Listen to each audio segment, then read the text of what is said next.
Every soul carries a unique innate genius that only it has. You know you're living your personal myth when you feel like you're making love. Generally, the more mature the soul is, the tougher the beginnings it takes on so that it can learn to have empathy and compassion for other people that are suffering through the same challenges. When the shit comes into your life, it's a catalyst that you get to work with. It's the resistance that you need to grow emotionally, mentally, or spiritually. Pain teacher is always increasing awareness. It's quickening consciousness. You hit your finger with a hammer, you're usually a lot more of where your fingers are at after that. Ultimately, all addictions are attempts to get safe love. Unfortunately, if we get safe love from a substance or from a distraction, but you're actually adding more shadow. Anything that you do to another living being, you do to God. These entities were typically spirits, a lot of them that were once human that went through a lot of trauma and developed a deep hate for God. Every thought you think is a spirit. And when you think negative thoughts toward yourself or others, or destructive thought, you actually create a thought form entity that is that thought. I actually had to do healing work on the entity to get them out, and that trying to push them out just resulted in a battle. We would start these ceremonies and all of these positive beings would come. Anybody in the room with entities would go off. It'll rock you to your core when you really see how dark shit can get. As Alan Watts said, life implies death, self implies other. And on this podcast with Paul Chek, we're talking about how God implies the devil and how these light and dark forces work within us and work outside of us. And most importantly, how we can become the hero of our own story, the master of our fate, the captain of our destiny, someone who's in contact with our soul and reaching towards our potential. And in order to do that, Paul has a particular practice around building your own personal myth, which I believe to be a profound gift for anyone listening to this podcast. And there are dozens of other pearls, so I can't wait to share with you this podcast with my good friend, Paul Chek. Paul, we're back. We're back. We're back. It's been a while. It's been a minute. But we found each other again. Indeed. At the Rainbow. At the Rainbow House. What a beautiful home. Thank you. Thanks for your hospitality. It's been great to stay here. Super nourishing for my soul. I've been waiting for you, baby. Yeah, let's go. I want to go back in time to the first moment, if there is a moment where you made a real sacred commitment, an oath to give yourself to God. It happened when I was in a really scary, challenging time in my life. My father drowned when I was 8. My mother had separated from him when I was 3. And my stepfather was a very violent man and had no concept of a child whatsoever. And from age 7 through 12, my father just worked the hell out of us on the farm. It's just like no time to play, no sense of a child. It was just work, school, work every day.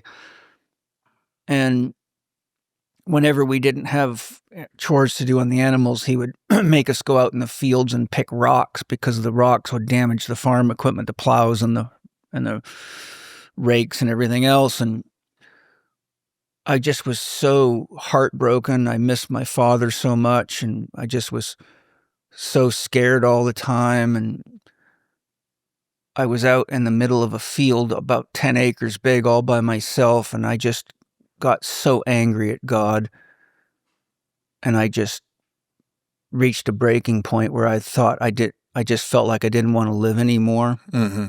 And I was crying, and I just was so cold, and it was rainy and nasty and wintry on Vancouver Island. And I was a Los Angeles boy. So like being in the first year we were there, it was 8 feet of snow, and it was just cold and wet all the time. And I just hated it. How old were you? I was 12 at this time. And I just got so mad at God. And I just started screaming at God. I just said, why? Why did you take my father away? Why am I with this man that beats my mother and beats us up? And And I just went on, and all of a sudden, from every direction, from inside of me, from outside of me, from around me, above me, below me, this most Earl Jones-like voice that sounded as deeply feminine as it was masculine said, "Don't worry, your life is of purpose. Be patient." And it scared the living hell out of me. Wow. And I looked everywhere, and I'm literally standing in the middle of an empty field by myself. And it made every atom of my body vibrate. And I had no context for an experience like that. And so that was my first direct experience of what I would call God. Mm. And then when I was 19, I was working on an exploration and water well drilling crew. And again, I found myself covered in drill mud and working hard. And, I had to do whatever I had to do because I became a father when I just turned 18, and neither of our parents had any money. So it was do or die, and I just reached another breaking point where I thought, is this all my life is going to be, drilling holes in the ground? Like, I know I'm here to do something more than that. And we were drilling on an island we had to take a ferry to get to. And on the way back, everybody's cold and wet. And the guys went upstairs for coffee. And I just felt like I had to talk to God. And we were in a big International 5,000 semi-truck with the drill rig on the back. And I was in the passenger seat. And I just closed my eyes and just I knew God was real because of that previous experience. And I said, God, you told me my life would be a life of meaning. Here I am freezing and covered in mud. And I just feel like all I'm doing is drilling holes in the earth. Is this all my life is going to be? And I had no expectation. I just felt I had to talk to God because I was feeling that futility, that flatland, the emptiness of why. I just knew that there was more to me than that. And again, the voice came. And it was the same voice and the same experience. And here I am in the bottom of a ferry, and it's like it's coming from every direction. I'm like, God, I wonder if other people are hearing this. This is pretty scary. And the voice said, don't worry. You will become a massage therapist. You will be able to have your own schedule. You will be able to create the life you want, and your life will be of purpose. And I thought, first, this time it wasn't quite as scary because you're back. Sure. But I thought, a massage therapist? I don't know anything about massage. And I just instantly remembered when I was a child, I had really bad asthma. And my grandmother, who we were just looking at a picture of, was the only one that could take my asthma away. And she would massage my chest and my neck and my back. And her touch was so amazing. And she could calm me so much that my asthma would disappear, sometimes for a day. And I thought, oh my God, massage my grandma. And long story made short, I found myself in the 82nd Airborne Division. I was representing the Army in triathlon while fighting on the boxing team, and I was physically exhausted from training 7-8 hours a day, 7 days a week, trying to, win at both of these sports, which I was successful at. But I got so sore, I just begged my wife, Sue, to massage me. And I got some baby oil or whatever we could conjure up, and she didn't know what she was doing. But it made such a world of difference. And it made me perform better and recover better. And I thought, my God, I've got to start studying massage. And so I bought every book I could find on sports massage. And I became the trainer of the Army boxing team. I started the first massage program in the Army. And I just studied and practiced. And the team doctor was an osteopathic physician. And I learned how to take care of sports injuries for 2 years on the job in the biggest gym in the 82nd Airborne Division, which is Fort Bragg, which is 79,000 soldiers. So that's where all the Army elite athletes train, the track and field guys. James Bone Crusher Smith was so impressed with what I was doing. His trainer, Emil Griffith, asked me if I would take care of James. And he became my first paying client in my life. Mm-hmm. And it dawned on me that I was in the Army doing massage therapy for 30 of the best fighters in the world.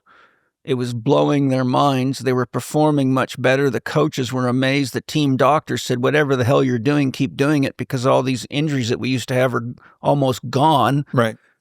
And that's how my whole career began. So there's my first 2 real God experiences. Mm-hmm.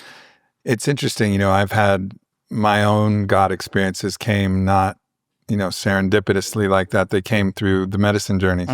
And consistently I had, consecutive God experiences. But even though I knew that there was a deeper dedication to the God that I knew was real, so I had full gnosis, that God was true and real. And I started to explore what that realness actually meant as it lived within me, beyond me, all around me, and understand like the Godhead, the Atman, the Brahman, the whole thing, started to feel and explore. But it was only really recently that I actually made this kind of hard line in the sand to say, like, God, I give myself to you, and create this sanctuary of my heart with God. And then really started, and it came actually through a sound meditation from a new brother, Alexandre Tanu, and he was just playing Sufi music where they're crying with passion to God, and everything was tuned in the perfect right harmony.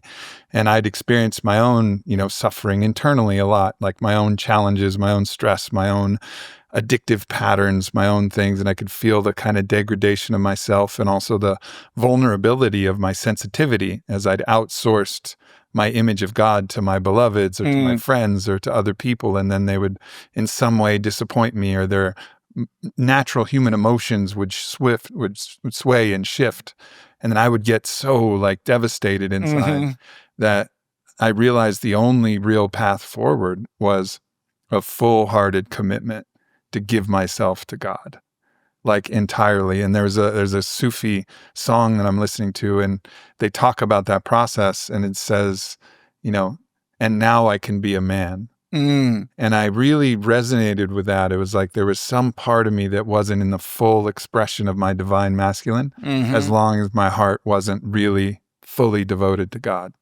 Yeah, and I would also take man to be human. Right. To be fully human. Right. I never really directly answered your question. I told you about my first God experience, but my real commitment to God came as a sort of a sideways experience. I started fighting competitively when I was 12. I was a boxer and a kickboxer. And when I was fighting on the Army boxing team, it was tough going. I was the only white guy on the team for a long time. And when I first joined the team, they were constantly trying to kill me. They didn't like a white guy on the boxing team. I had to break 3 noses and 2 different ribs before they finally respected me. The 3 other noses, not mine. I got 3 broken noses as well. Yes, I had to earn my respect. Sure. But when I became the trainer and started doing all the massage work, and I was also in charge of nutrition, so I wrote all their training programs, I did their massage therapy, I did all their diets, and I managed the entire gym. And then anytime I got to go train for triathlon. But what happened to me was I had the realization that I was happy for the first time in my life because I was helping other people achieve their goals. And I realized that if I was to turn pro, even if I was to win a world title and make a lot of money, I would ultimately not have the joy that I get from helping other people. And so I was 22 at that time, and that's when I realized what I was here to do. And I made a commitment. It's making me emotional. I'm sorry, but I won the 82nd Airborne Division Championship, and I knocked the guy out really bad and unfortunately detached his retina, and it really hurt me inside that I hurt this guy. And I made a commitment after that I would devote my life to helping other people achieve their dreams and live the best life I could help them live. Mm-hmm. And that was my commitment to God, was to not use my athletic ability to hurt people, but to help them. And I had to hurt somebody else really bad to realize that I didn't want to hurt people anymore. It took me till I was 24 to finally hang up the gloves and say, okay, I don't need to, my martial arts career began as out of fear that my father was going to hurt somebody, and I had to be ready to protect me against him or my brothers and sisters or my mother. And interestingly, when I had this realization, I went one day to all the fighters, because we would all get in a circle to start each of our practices on Olympic wrestling mats. And so I had all 30 of them there. And I said, I have a question for all of you guys that I want to ask, if you don't mind. I said, raise your hand if the reason you became a fighter was because you were afraid of your father and thought you one day might have to fight for your life and defend yourself against him.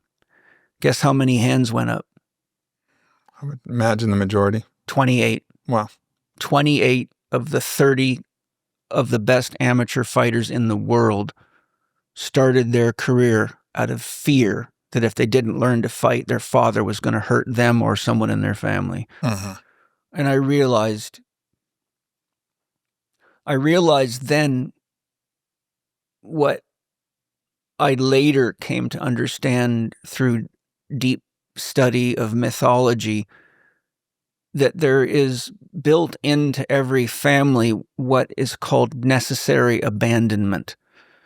And that if our family upbringing was too perfect, we would never grow out of the child archetype and step into our authentic individuality. Mm-hmm. And that generally the more mature the soul is, the tougher the beginnings it takes on, so that it can learn to have empathy and compassion for other people that are suffering through the same challenges. Mm. And so I realized that my very challenging beginnings was what I had to go through to understand the pain that people would come to me for the rest of my life that would be manifesting as various types of illnesses, digestive disorders, heart problems, diseases, cancer, chronic pain that wouldn't go away. And because I had this root understanding, early in my career, I began doing a survey of each person's life history from birth to then and mapping out all their traumas, and then looking for the correlations between the actual insult and their perception and their belief, and then mapping it out through the brain and the nervous system to see which parts of the body they were storing the psychic energy, and then using maps like the Taoist maps and the Chinese emotional maps to correlate their anger, their grief, their resent, their sadness, their pain. And sure enough, I found the Taoists and the Chinese medicine people gave me the key to a lock, because once I knew what your pain was, I could work backwards through the system to get to the underlying emotions, and then I could inquire about the beliefs that were behind the judgments that were connected to the emotions that resulted from the trauma. And so I was able to actually start working with people to identify what their dream for their life was now, and how to find ways to understand and make meaning out of how the traumatic experiences actually gave them the strength, the courage, or the capacity to have the empathy and compassion that they ultimately needed to fulfill that dream. Uh-huh. And once people were able to connect those dots, it created a big shift in them. They went often from being in the victim archetype to stepping into their self-actuation and moving forward with their life. It's interesting to hear you share this because, I had a little bit of, trauma growing up. My father would lose his temper, but mostly my childhood was quite beautiful. My mother and grandmother loved me, almost impeccably, like virtually unconditionally.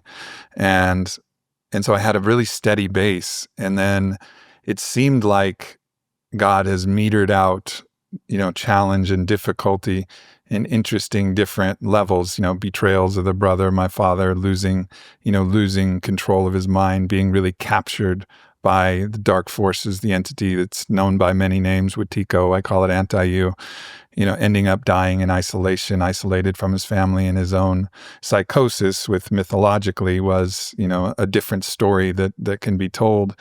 And, car accidents, this little things that have happened here and there, and then my own, suffering with relationships and addictions and internal things. And it's been an interesting journey for me because it's felt like, in a way that suffering has been metered and interposed with, great beauty and great love and great success. And, but I think in the grand measure of things, God's just been like, okay, here's your next challenge. And then depending on how I respond to that challenge, it creates the next step of my evolution, which is what ultimately, drove me to this last stage that I'm in. I'm sure there'll be many more throughout my life of the full commitment to God as the safe harbor. But if it wasn't for the challenges and the difficulty, I don't think I ever would have quite got there. If everything worked out perfectly, I wouldn't have. But it's been an interesting, steady matriculation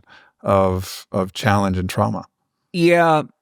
I created the term the pain teacher, and I think our souls organize opportunities, events, situations that are meant to challenge us. But I've learned that the pain teacher shows up to direct your awareness to exactly where you need it to grow so that you can come face to face with your largely unconscious limitations. And that's, we're going to get into it, but that's, I think, doing real shadow work. There's a lot of fluffy shadow work out there, what I call new age stuff, but doing honest shadow work, which is not easy to do for most people, can avoid a lot of those visits from the pain teacher, because most of what draws painful experiences into our life is the beliefs, the judgments, the choices, and the actions that we're acting out, often not realizing that we're just recapitulating mom and dad or ancestral trauma and ancestral patterns such as addiction and violence and all the stuff that you know about. But I found that one of the problems as a therapist that I've had to deal with, and it's a real problem, is that because we have this habit of putting people on drugs to numb them, and because alcohol is such a popular numbing drug, that people in our culture don't actually confront, work with, embrace, and learn from the pain. They keep wanting to cut it out or drug it out. And so what happens is the pain teacher has to keep coming back until you actually face the mirror. And instead of saying it's somebody else's fault, you have to embrace the fact that you're 50% of every relationship. And at some point, it's like, how many divorces or lost jobs or financial crisis do you go through before you actually face the mirror and say, okay, what's my part in all this? I can't just keep blaming it on other people. And until a person actually gets to the point where they're really ready to be honest with themselves and at least take responsibility for their 50% of every relationship, I think that, you just keep running into your own shadow in the form of whatever it takes for the soul to get you to finally look inward. And it can take people a long time. Yeah. It can take people, some people never get there because they just keep drugging it out and just playing the victim and sabotaging themselves and prostituting themselves. And unfortunately, our whole culture's conditioned to not accept responsibility for their pain because there's, trillions of dollars being made on subverting that and covering it up with drugs and surgeries. And so, we're really in a cultural, we're in a cultural initiation because we're at the point now where, as Bobby Kennedy would be the first one to tell you, we can't go any further down this road because our children are so sick that our future is really can't exist in a pill bottle, or there is no future. We can't avoid what we're creating individually and collectively. The earth itself can't take it anymore. So we're in a real initiation. Yeah. Amen. During my 11-year tenure with Innate, we created a lot of revolutionary formulas, none more revolutionary than our flagship Alpha Brain. It's a product that I take every single day, still to this day. And then after I sold Innate in 2021, I came across a particular ingredient. It's a metabolite of caffeine, which means that it's something that the body naturally breaks caffeine down into. And it's called paraxanthine. And then I found that ingredient and I said, this is doing a lot of what I wish caffeine would do, but it's not having the negative effects that I experience with caffeine. It's making me feel more alive, more energized, more clear in my mind, but it's also not sending me down that caffeine roller coaster. And then I said, what if we surrounded this with the best natural ingredients to create a really revolutionary formula? And we did it. And so I created a new company called Correct with a K, housed on correct.life, called Correct Energy.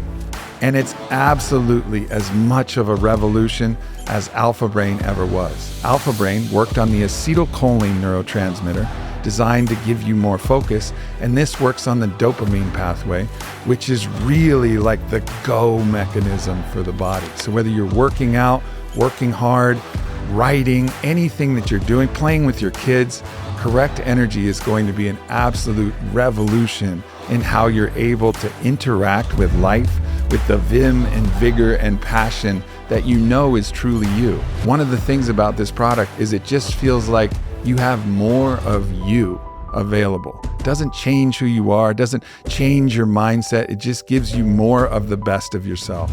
So if you're interested, check it out at correct.life. So let's go into the shadow work. I know that was one of the directions we want to go to. I want to talk about how to build your own personal myth, but let's go into the shadow work first. So the shadow, as I understand it, is that thing that you cannot see, that you're looking away from. You might have some awareness that it's there. I'm interested if there's a correlation between the pain teacher actually pointing towards something in the shadow, and if that's part of the process, is like really looking at the pain, dealing with it, feeling it, biting down on the mouthpiece if you have to, dropping into prayer if you have to, whatever you have to do, correcting the root cause of it. But so does the pain teacher lead you to clues about the shadow? But if not, how do you find that thing which you cannot see? Well, I think there's a few questions there. The pain teacher is always increasing awareness. It's quickening consciousness. If you hit your finger with a hammer, you're usually a lot more of where your fingers are at after that. Yeah.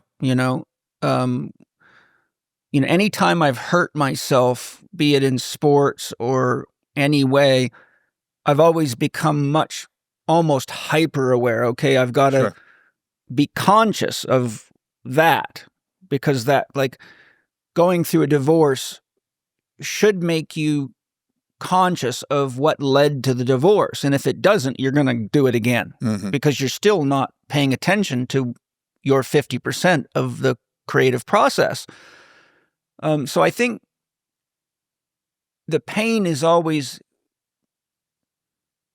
the outcome of beliefs and actions and choices. Like choices, beliefs lead to choices, and choices lead to actions, and actions lead to results. That's the law of karma, really.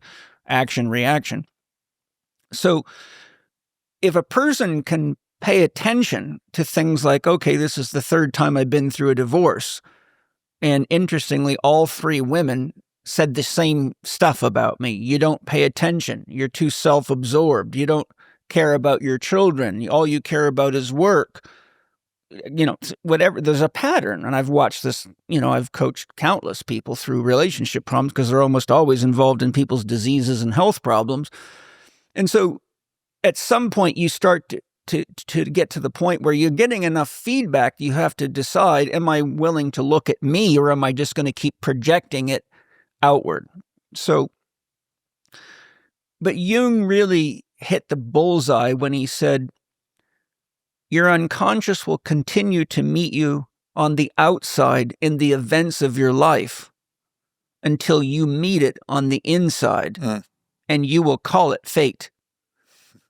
So when we realize that, like, most people are very unconscious to how much creative power they have. And one of the ways I help my patients wake up to this and my clients is I say, look, because they'll come to me in often a very bad state and they'll, this is wrong, my health's wrong, my relationships are all screwed up, I got financial problems, whatever.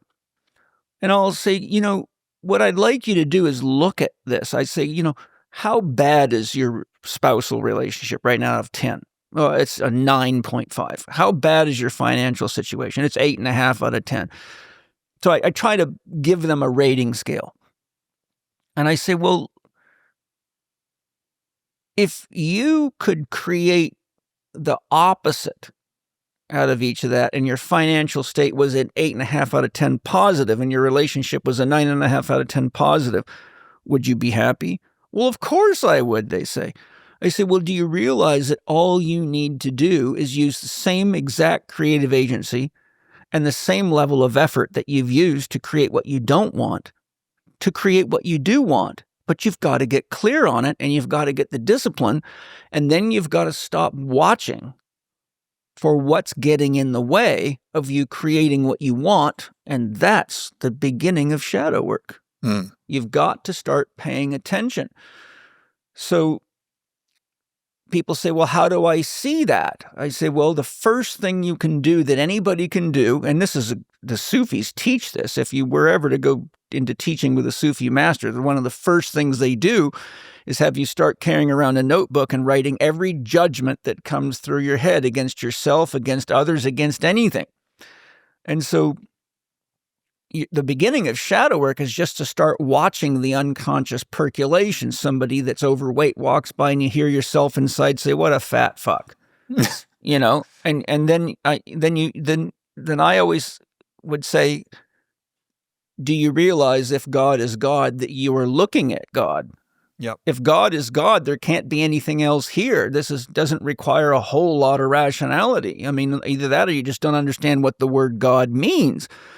So if you start to see that God is everywhere and is everything, and you realize that every one of those judgments is separating you from God, which is separating you from source, which is separating you from the flow of your creative agency, and that by definition, because God is prime source, you get to choose what you turn pure potential or unconditional love into, because you can't know or see or experience God as that which is unconditional, because you can't have any way to relate to the unconditional. There's nothing to relate to there. It's pure potential.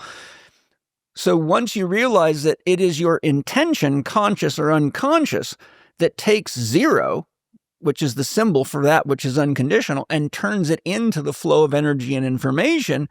And because God has to experience everything to know itself, God doesn't say, I only want to experience the good. There could be no good without the opposite, dark or evil.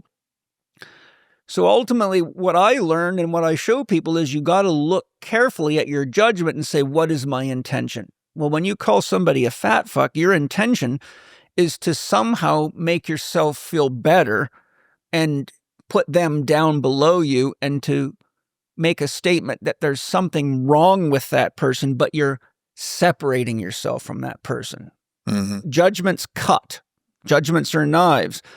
So once you start paying attention to your judgments, and then you take one step back and you say, okay, what was my real intention to say that to that person, which could be a lot of different things. You might have to sit for 15 or 20 minutes because most people are unconscious of their intentions. And oftentimes they don't realize that they're just acting out their father's behavior or somebody else's behavior. But that's, you have no free will when you're in that level of programming. So part of recognizing the shadow elements in the unconscious is just to take time each day to observe. And in my Spirit Gym program, I teach Plotinus's teaching that the soul has three key aspects. One is the abiding function, which is the ever-present witness, which only God can create a soul. And so all souls are really God consciousness within any sentient being. So God's always abiding because God's what's having the experience of being Aubrey or being a dog, a cat, or a microorganism. And we also have the capacity in the soul for reflection, which is memory. Without memory, we wouldn't know who we are. I mean, if I waved a magic wand and got rid of your memory, and I said, "What's your name?" you wouldn't know. Who are you? Wouldn't know. This is why they say about Alzheimer's, the greatest thing about Alzheimer's disease is you get to meet new people every day. So without memory, the soul has no context for self-awareness and self-realization. So we have abiding, which is consciousness itself, what I call Big C, the witness. We have reflection, which holds the memory of all our past experiences, but the soul also has the capacity to represent itself. So when we're doing shadow work, and maybe we're in an intimate relationship and, they grow you. Maybe your dream was to have some really good sex last night, but you actually made a off-color comment before bed that resulted in you sleeping with your back to your wife instead of making love. And so if you're smart, you'll think, okay, that didn't work out very well. Why did I say that? It was so childish and unnecessary. It didn't make anything better between us.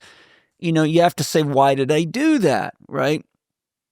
So you just start to become more aware and you see, all it took is one little snide or sarcastic comment to put a poke where it didn't need to be to create separation. And so then you can see, rewind the tape. What if I said, "Honey, you sure are beautiful, and I cannot wait to just eat you alive"? It would have been a very different outcome, but all you did was change the polarity and change the intention, which means you're more conscious of your creative agency.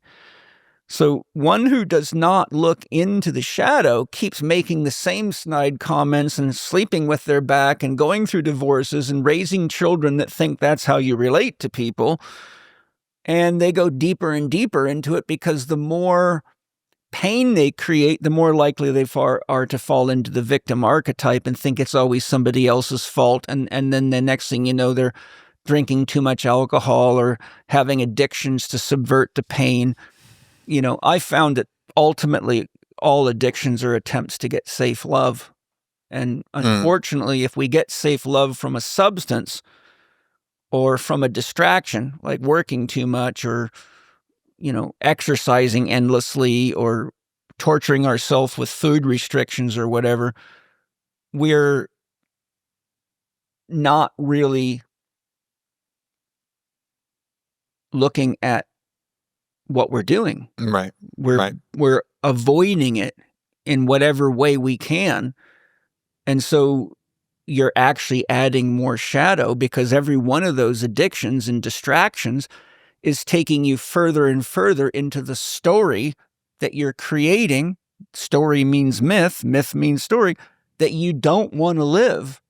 And we know you don't want to live because you walk around whining, bitching, complaining about it to everybody. Yeah. But you keep doing it. Yeah.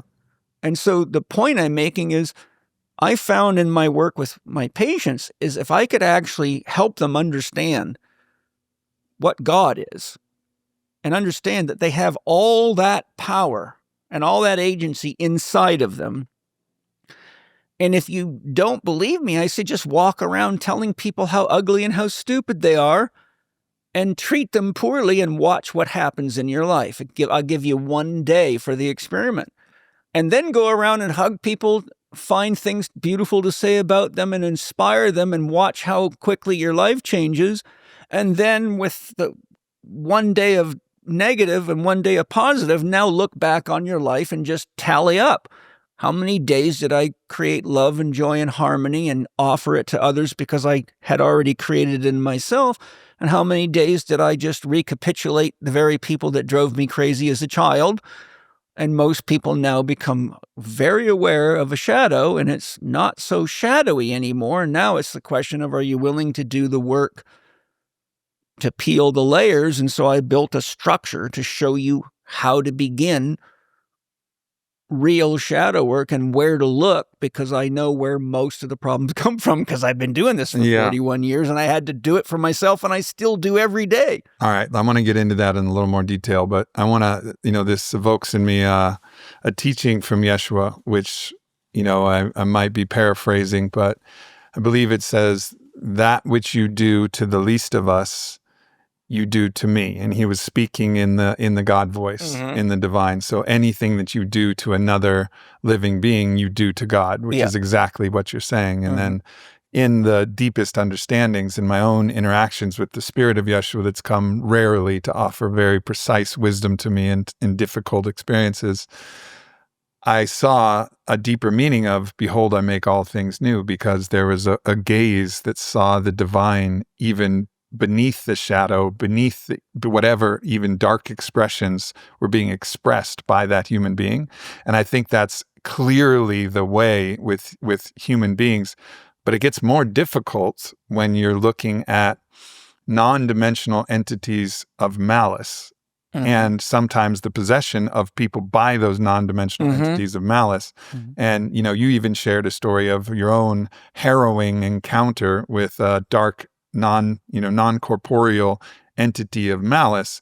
And, I've had many. Yeah. I shared the one that came with the COVID disease. So that one, and also then, you have two moments from Yeshua. One, he's on the cross. Soldiers are throwing dice to see who gets the garment after he's being horribly crucified in one of the worst torture systems ever developed, right? And he says, Father, forgive them, for they know not what they do. And he saw in that moment, even his, torturers, he saw the divine in them, and that was one of his last, most potent transmissions that everybody knows. But also throughout his journey, you'll hear him say things like, "Get thee behind me, Satan." Not like, "Satan, I see you and I love you, and let's dance." Now, in a psychedelic journey, I've seen how actually the Christ consciousness can even love Wetiko, the devil, anti-you, in a certain way, because of the balance that's necessary for the cosmos. But us in human form, there's it feels like a sharp sword of discretion with these darker forces and entities and the people possessed by them, where, and so I'm curious, you're the way that you go about loving the source, but also holding that warrior's sharp gleaming sword to say, not today, not on this earth. I'm going to put on an iron shirt and kick the devil out of earth, like Max Romeo said, like basically like back the fuck up, not stay away from our kids, stay away from our family, get out of here, get thee behind me, Satan. It's a tricky road right there. And I've had to deal with it a lot.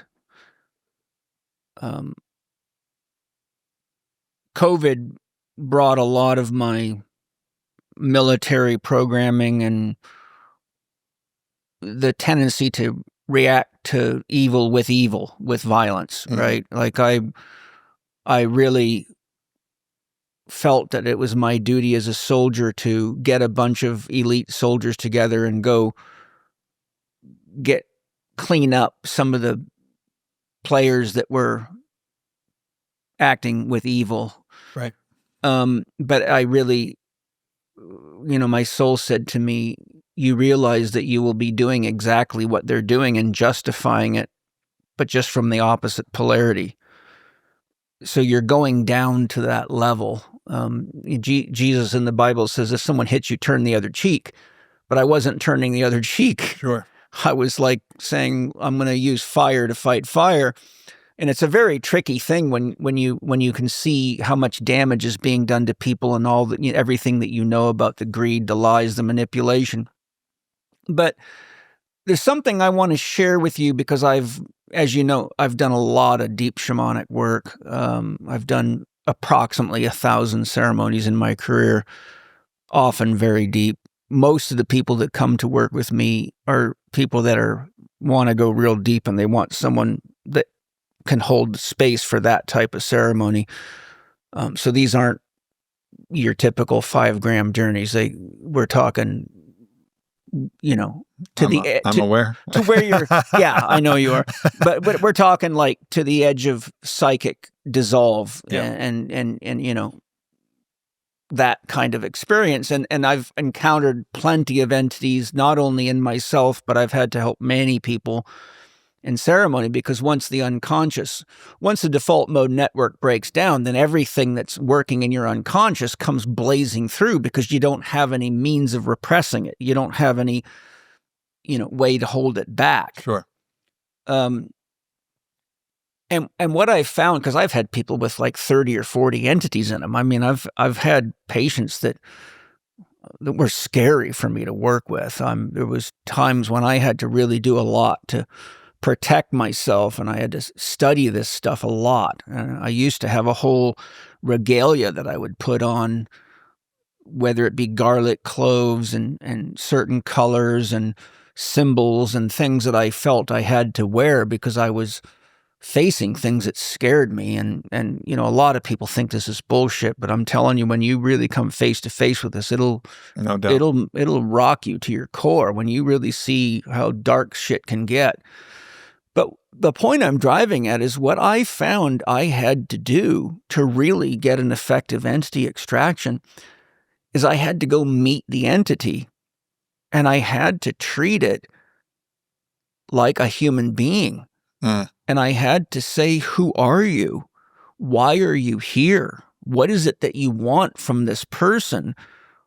And ultimately what I found is these entities were typically spirits, a lot of them that were once human, that went through a lot of trauma and developed a deep hate for God, and really just went the other way. Yeah. And, then, you can get into some kind of esoteric type situations where you have some that worship the devil, and because the devil is really, depends on how you look at the devil, but the devil is ultimately the collection of the combined psychic energies of all the people that have created acts of immorality or anti-life or greed.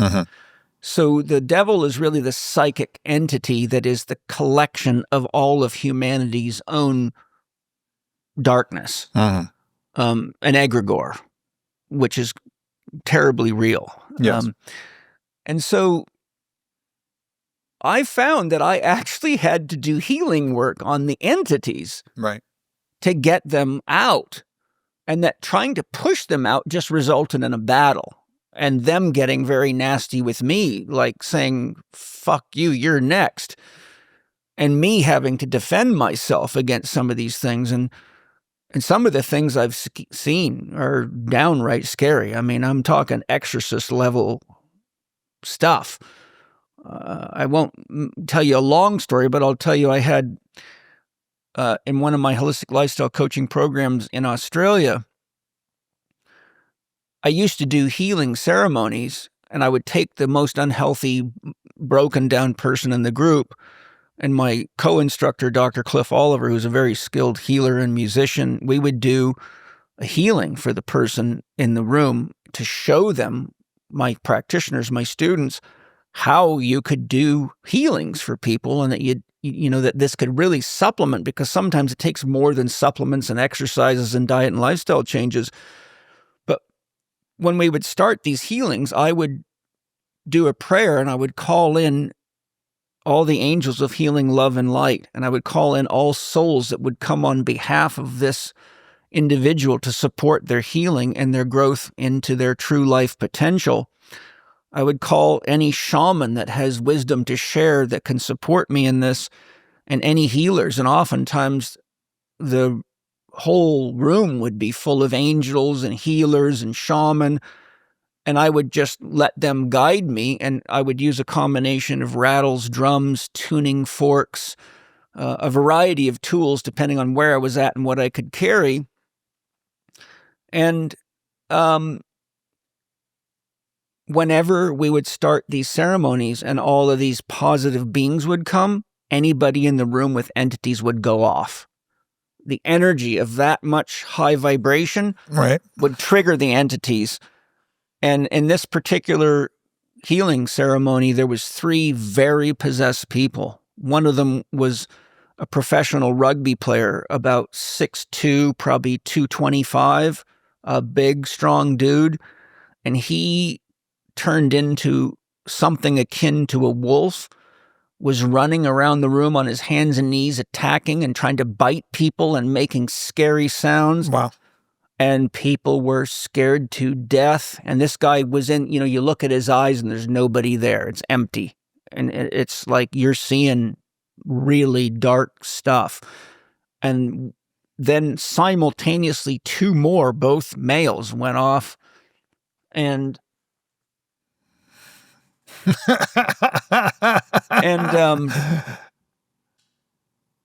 even my assistant instructor and another lady that was helping, they were scared to death. There was people on their cell phones calling the cops. There was people calling their parents and crying their eyes out. There was 55 people in the group, and they ran. And I swear to God, these people, they knew they had seen evil for the first time. Right. And I'm in there trying to ground these people and work with them. And as a side note, one of the things that I found is very, very effective is if you take a tuning fork tuned to the root chakra and strike it repeatedly, it repels entities. And it brings people back into their body and helps wake them up. There's a bunch of stuff. But the point that I'm making is I had to confront these entities and ask them questions and treat them with love and respect as though they were a patient themselves. And I found that most of them had terribly sad stories, and many of them were caught in the afterlife and did not want to enter the light of God because they had developed such a hate for God because they had childhoods like I just described mine and worse. Sure. And sexual abuse and torture and terrible, terrible things. And so they, and by the way, this happened to my own brother. I will tell you how this happens. My brother committed suicide when he was 34, and it was very, very painful for everybody in the family. He was a drug addict by the time he was in the 7th grade. And I'm a bit embarrassed to say that I never thought to go check on him because I'm capable of reaching souls in the afterlife and talking to them. And I've had many experiences of finding people in the astral realm in what's called limbo. Yeah. And talking to them, and many of these souls are the very kinds that become entities, and they're very angry at God and very disgruntled, and they don't want to move into God because they really are, they think God is part of the problem. They think God's allowed all this to happen, and it's because of God that they've had to go through this. So one day, my grandmother comes to me. I'm sitting in here doing my morning meditation. All of a sudden, my grandmother's there, and she says, "Scott needs your help." And I said, "What's wrong? I thought he was with you." She said, "No, he would not come join me and the rest of the family in the afterlife because he just hates God, and we have not been able to connect to him." And my grandmother said, you need to go help your brother. And so I asked my soul to guide me to his soul, and I found him in the astral dimension, in limbo. In the bardo. in the bardo, and he was still very angry. And I said, Scott, why are you here? Grandma and Grandpa is waiting for you. There's so much love waiting for you. And he was pissed. He was like, no fucking way am I going into that. God is the asshole that fucked me up like this. And so I had to spend quite some time to explain to him, actually, that the fact that he went through this is probably a signal that he's a fairly evolved soul. And, in Spirit Gym, I say the tougher the situation you're in, the more you can take pause and say, look, as a soul, you've reached the level that you need a challenge of this significance to grow yourself. Someone who's a super fit athlete doesn't go in the gym and lift pink dumbbells and use stretch cords. I'm an athlete myself that has to use fairly heavy weights that are a lot heavier than most people lift, or I won't grow and develop. Right. So when we think of spiritual development, Spirit Gym is a concept that says when the shit comes into your life, it's a catalyst that you get to work with. It's the resistance that you need to grow emotionally, mentally, or spiritually. So I had to explain to my brother, look, if you embrace this, and I had to ask him, what do you believe God is? And so his ideas were very off, right? Based on pain and based on, just what he had believed and somehow, when a person's in really bad pain from a lot of mental, emotional trauma, especially when it starts in childhood, especially when you're a kid going to church like we were, like we're going to Christian church as young kids, and hearing God will burn you in hell and you have to follow these rules or else,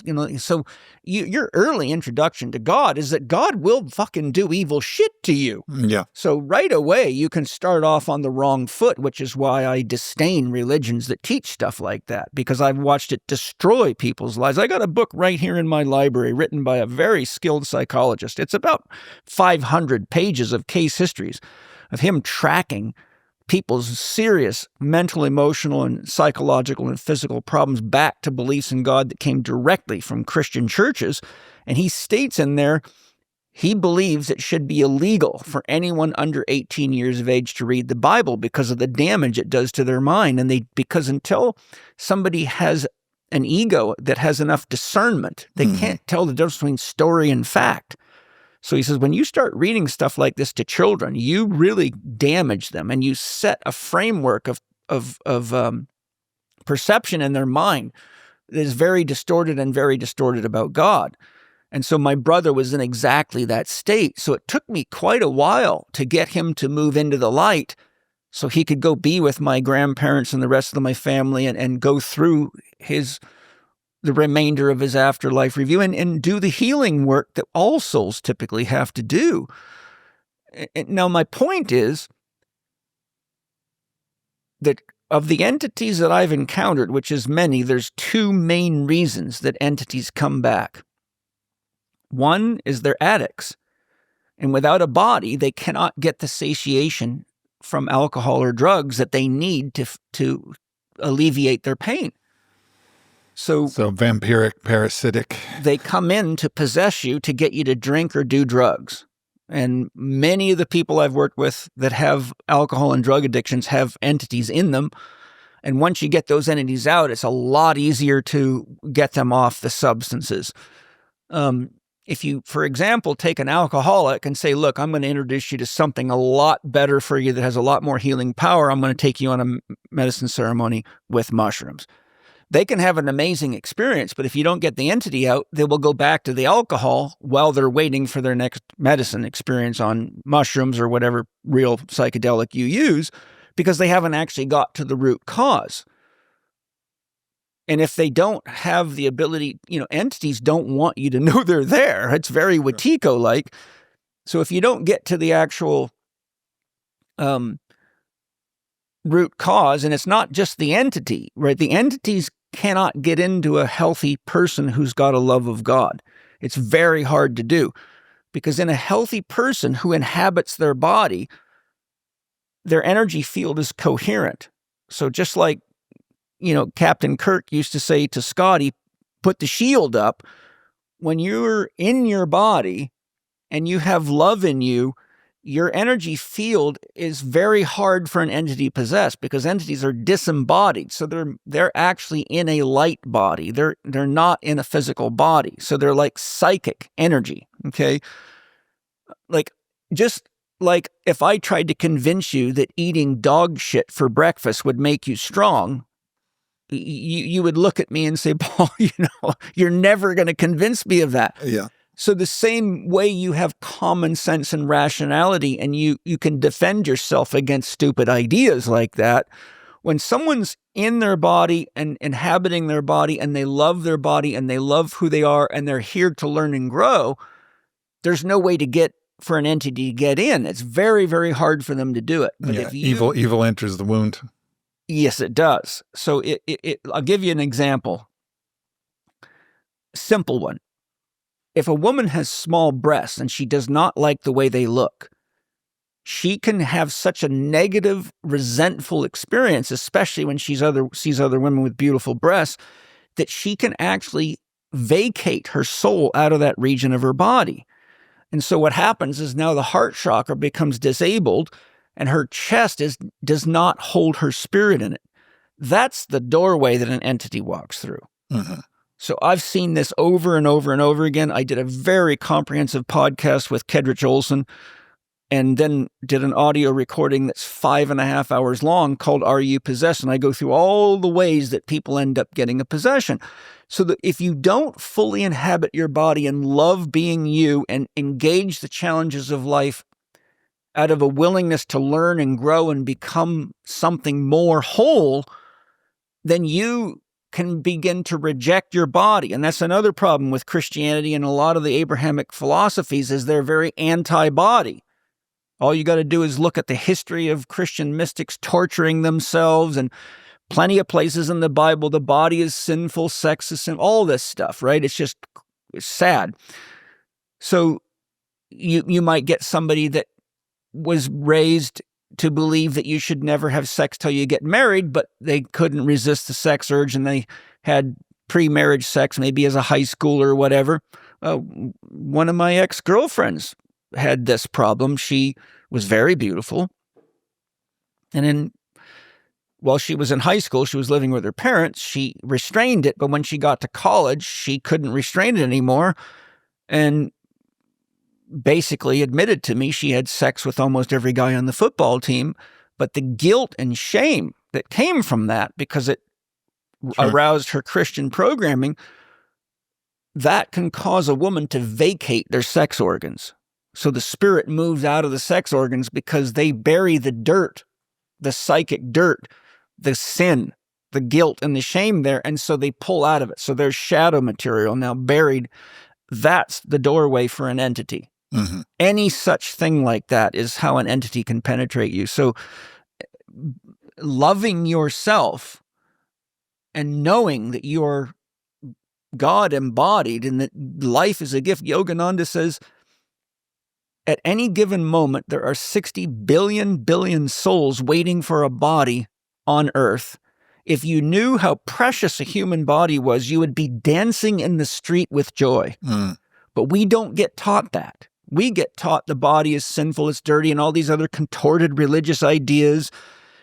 And then we have a fashion industry that makes anybody less than a supermodel feel like they have to have a boob job or this or that, or wear the expensive clothes and Photoshop yourself on and share illusory pictures of yourself. That's classic Luciferianism, right? Creating illusions. And so we've created this very dangerous culture because when you start mixing these religious ideas with socially contrived traps for people to get them to spend money and all the other stuff that I could mention, you create a very perfect environment for spiritual growth, but a very dangerous environment if you don't have enough wise elders around to help you see clearly. And Right. We've lost our elders. We don't have a structure for spiritual development anymore.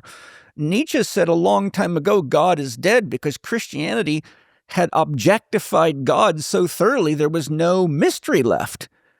And that's what it means to kill God, right?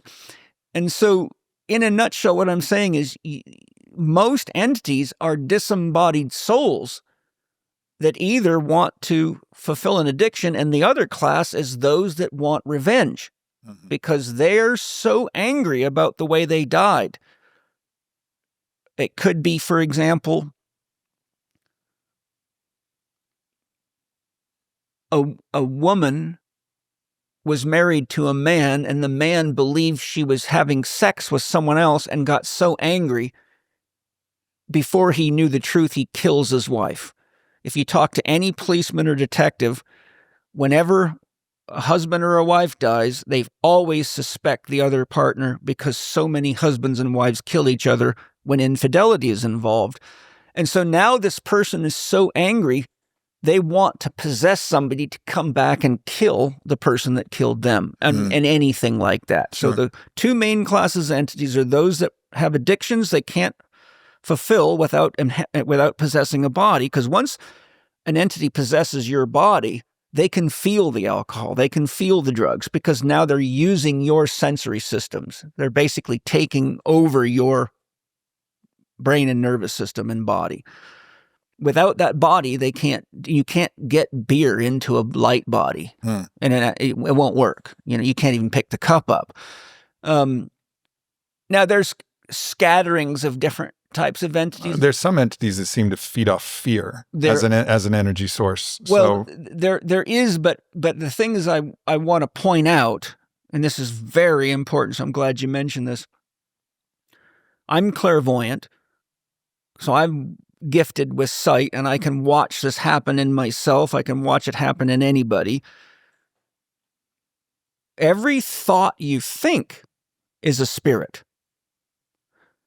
And when you think negative thoughts toward yourself or others, or destructive thoughts, you actually create a thought form entity that is that thought.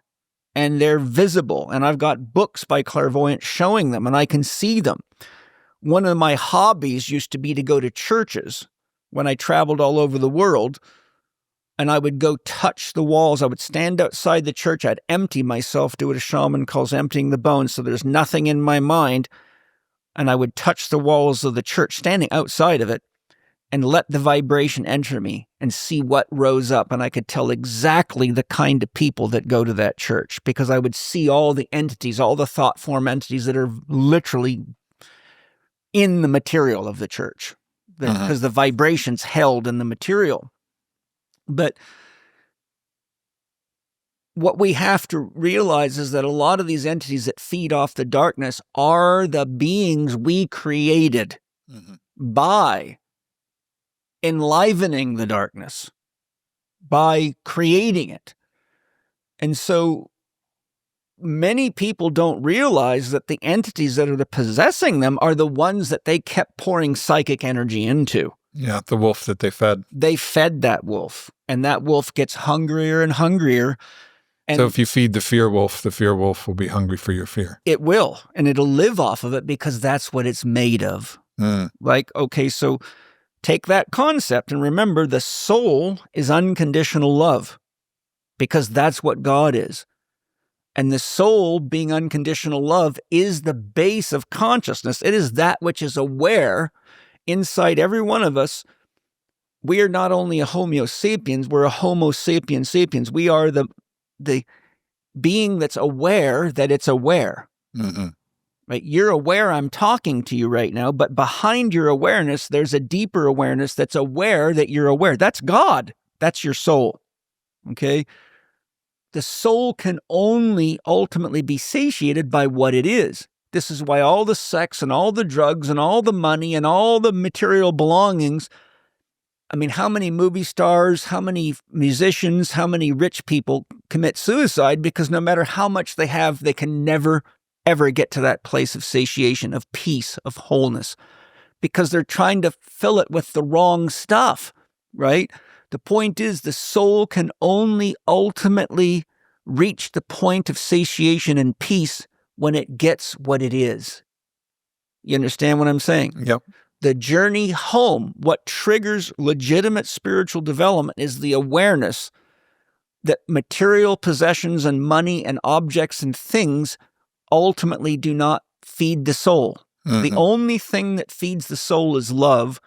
And as the soul evolves, it's capable of creating and inspiring higher forms of love. So in the Spirit Gym system that I teach, love evolves in 4 stages. First is sex and violence love. We're all born by an act of sex, and the act of a soul coming into a body is challenging because we have to relearn that fire burns you, that dogs bite you, that knives cut you, that falling hurts, and that mommy and daddy don't always love you very nicely, and neither do brothers and sisters and other people. So our first experience of love can have a component of sex and violence love, which simply put is highly polarized love. Love that can go from hugs and kisses to getting the snot beat out of you by your dad. As we grow and evolve and realize that sex and violence love is painful and we don't like it, we begin to awaken to the fact of what are the conditions by which I feel safe to give you love, and what are the conditions I feel safe to receive your love. So the next stage of conscious evolution is conditional love. And that simply put is I love you if, and, when, or but. Yep. Okay? And that's what a contract is. So once we get clear on conditions, then we have to be aware. And it takes a while for us to be conscious enough to make sure that those conditions are met. Simply stated, do our values match? Do we have a common dream together? Do we have harmony in mission, vision, and values, and therefore a life purpose that's bigger than either of us as an individual, but something that it'll take the genius of both of us to create out of love and harmony, not only for ourselves, but the children we might have. Without that, you're still not very conscious of what conditions that you need to feel safe to give and receive love. And that's what leads to tremendous problems in relationships. It's just a complete lack of consciousness about what it is that you really need to feel safe to give love and receive it. Because love can be used to manipulate people very easily. And that's part of the shadow work that I do with people and myself. Then you grow to empathetic and compassionate love. So once we live enough life that we look around us, like Aubrey, you're 43 years old now. You've been around for a while. I'm 63, so I've been around a while longer. It's easy for me. Like, I have known you long enough to see your life and say, Aubrey is doing what I did when I was 35. And I know exactly what it leads to. But I can't go say to him, stop doing that, because he's got to learn this. Like I watch all my students because I had to learn it. And it would be egotistical for me to walk up to you, a guy who's got a real strong sense of self and has agency, and say, you know, Aubrey, you're going to get yourself in trouble with whatever, right? Because you just say, fuck off with you to be telling me that I don't want you're not my daddy or something like that's just a natural reaction for a healthy ego to do, or even just an ego, right? But the point I'm making is I can look at Aubrey or any of my friends or any of my students or anybody in the world. I can watch a guy steal a car and go, yep, there's me at 17 going for a fucking joyride. The difference is, instead of look at that asshole, someone needs to lock him up, or someone needs to beat the shit out of that guy, I go, wow, there's someone who's really doing the work to find themselves and explore themselves. And I know that's probably going to lead to some pain. And I can find that thief in me and hold him and say, wow, you know, there I am. Look at me stealing a car. There I am punching somebody in the face instead of finding out what their real wants, feelings, and needs are. I did that. So empathetic and compassionate love comes on after you've had enough sex and violence love and you've seen the limitations of conditional love, and you can actually look around and see yourself everywhere. Then you genuinely begin to see God, because you realize that every soul starts off unconsciously and has to grow through enough challenges and enough pain to feel alone enough to really begin to need God, to really have a craving for a love that's beyond conditions, beyond trickery, beyond I love you if and or but a love that is safe no matter what circumstance you're in. And that's when we start to see ourselves in everybody. Mm-hmm. And that's the doorway to realizing that God is absolutely committed to going through the process of realizing itself in every person. And because there is no God except the one you worship, right? It doesn't matter what I believe about God, that you could be a staunch scientific materialist and think I'm nuts, and God will meet you at exactly that level. And you will find God in your cars and in your scientific tools and in your whatever it is, wherever you are at, God says yes and meets you there. And when you come to the realization that all the money and all the toys aren't making you whole, then you start seeking a higher level of God. But ultimately, God goes through the process of birth, embryogenesis, and progressive self-realization in every sentient being that's capable, at least at human level, of self-reflection. And when you realize that the earth is a garden of souls that are all God, seeking to express a unique genius, a unique potential in the world that can only come by way of the forgery of the polarities, simply put, light and dark, good and evil, love, less love, etc., then you really start to have empathy and compassion for people. And instead of finding ways to get rid of them, you're more interested in ways to help them. Abraham Lincoln once said something that confused a lot of people. He said, the best way to help the poor is not to become one of them. Well, a lot of people thought that was very aristocratic and not nice of him. But what he was really saying is, you don't help poor people by giving them money. You help them by teaching them how to make money and how to take care of themselves. And what they need is not company, they need leadership. And so once we reach the level of empathetic and compassionate love, we really realize what it means to be an elder, what it means to hold someone's hand and help them see their life with only the clarity that you can have when you've done enough life to get to empathetic and compassionate loving. And the deeper you go into empathetic and compassionate loving, the more you begin to have breakthrough experiences of union with God, and then you realize what unconditional love is. And that's the fourth stage. That's the fourth stage. Full unconditional love. Full unconditional Christ love. consciousness embodied. Yep. And it can be overwhelming and powerful. And it's the intensity of it is so, unless you've done enough healing, you can actually have a hard time allowing yourself to feel that much love. It can almost scare you because I've had moments where I've felt it and retreated back like a coward because it was like everything about my life has to change now. Well, not only in that, a certain way, it's as Lao Tzu says, the water always wears the stone, wears away the stone. Unconditional love is unconditional. So the more of it you expose yourself to, the more it begins to dissolve everything in you that's not unconditional. Right. And that includes the ego. Yeah. Right? So paradoxically, exposure to unconditional love is death to the ego self. It's not death to the soul. But as long as we are identified as more ego than soul, unconditional love can be scary as hell because the feeling is I'm dying. And I've been there. I've been scared to death by being immersed in unconditional love. I'm still working on, because I can't. Here's the challenge.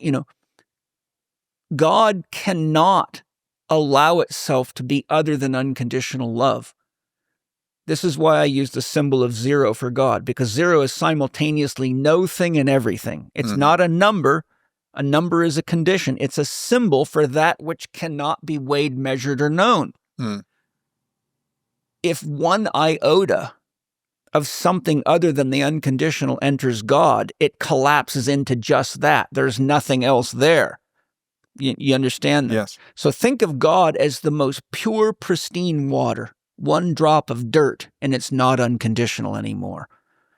So the only way you can enter God is through the fires of purification. And all the mystics tell us that. All the saints have told us that I've ever studied. And so this is why there's so many purification rituals. This is why shadow work is so critical. Because ultimately you got to decide, what do I really choose to be? Who do I really choose to be? And I don't want people to misunderstand that I'm trying to talk like a saint. This is like the legitimate work of spiritual development, and it is not easy because we spend most of our life identifying ourselves with the conditions that wind themselves into this little ball of consciousness called an ego. So by the time you reach the level of spiritual development and consciousness to actually begin to have experiences of union with unconditional love, even if it's for 1 second, you still have not only 1 lifetime, but potentially hundreds of lifetimes of programming and layers that you have to unfold. Because if you don't unfold that yourself, when you immerse in unconditional love, it is a death experience because the fear of it will make you go unconscious. You can't handle the shock of it. But when we do the work of spiritual healing or shadow work, if you will, which is a kind of a lump sum term for purification, when Aubrey does that step by step himself, he knows when he's ready to face the wave, the ocean of bliss. And I created a saying because in many of my plant medicine ceremonies that I've conducted, when I'm doing the integration work with people, a common theme that comes up, Paul, I was in heaven, but I couldn't stay there. Why? Yeah, for me, I'll answer that question. Yeah. 1, there's fear, basically. And there's one of the like primordial fears for me is that, and I have this very self-critical, I have a very, very strong belief in my potential, which includes, reaching higher states of consciousness, but fear that I'll be unable to affect the world in the way that actually, God has blessed me with the capability of doing so. Fear of not being good enough, failing my mission. That's huge. It's a big one. And then there's fear of physical pain, my own, if I'm not aware, if I'm not constantly assessing for fear, with fear about the external environment, I might get hurt in some way. And that could be emotional pain or physical pain, but fear of pain and then fear of failing my mission ultimately then reverts me back to that kind of reptilian fear state, neurotic kind of state of mind where it's like, I got to keep myself safe. I got to keep myself safe. It's not safe to be here in this place. And that seems to be what's pulling me back. And so helping, like leaning into that fear, trusting that no matter, as long as I'm giving my best, it's all I'm capable of doing. It's about the intent and effort. And then also training myself to withstand more pain. Yeah, you can, I wouldn't try too hard to withstand more pain, unless it's the pain of healing. Right. But the other thing is that when people come into the experience of what we're calling heaven, which is really a high state of love and being with beings that have earned the right to be there, is we feel guilty. It's like you've snuck into a party you don't belong in. And it's like imposter syndrome. You're like, pretending that you're an expert at something when you're really not. And here you're on national television talking about something, but inside yourself, you're faking it. So when you come into one of these experiences in a shamanic journey, often people go, I really don't deserve to be here. I am not, I can give you an experience. One time in a deep ceremony, all of a sudden found myself in this beautiful kind of like a Taj Mahal-like temple and gorgeous polished marble floors. And there was all these enlightened beings just in a state of ecstasy dancing. And lo and behold, Rumi was there. And he was right in the middle of the room, whirling as a dervish. And I knew instantly it was Rumi, who I love like you do and study. I've got probably 50, 60,000 of his poems right over there, and read him for years and did many journeys just to reach him and reach him as a spirit guide when I need to. But in this particular experience, I said to my soul, where am I? What is this? What is this? And my soul said, you're in what human beings typically know of as heaven. And I loved it. And I walked over to Rumi and held the intention to ask him a question. And he stopped and he turned and looked at me. And I said, Master Rumi, how long can I stay here? And he smiled and said, as long as you can, Paul. As long as you can. And so what I realized is that we won't allow ourselves to experience more love than we know we can give. Oh, I was thinking you were gonna say deserve, but that's the right answer. That's the right answer. We won't allow ourselves to experience more love than we know we can give.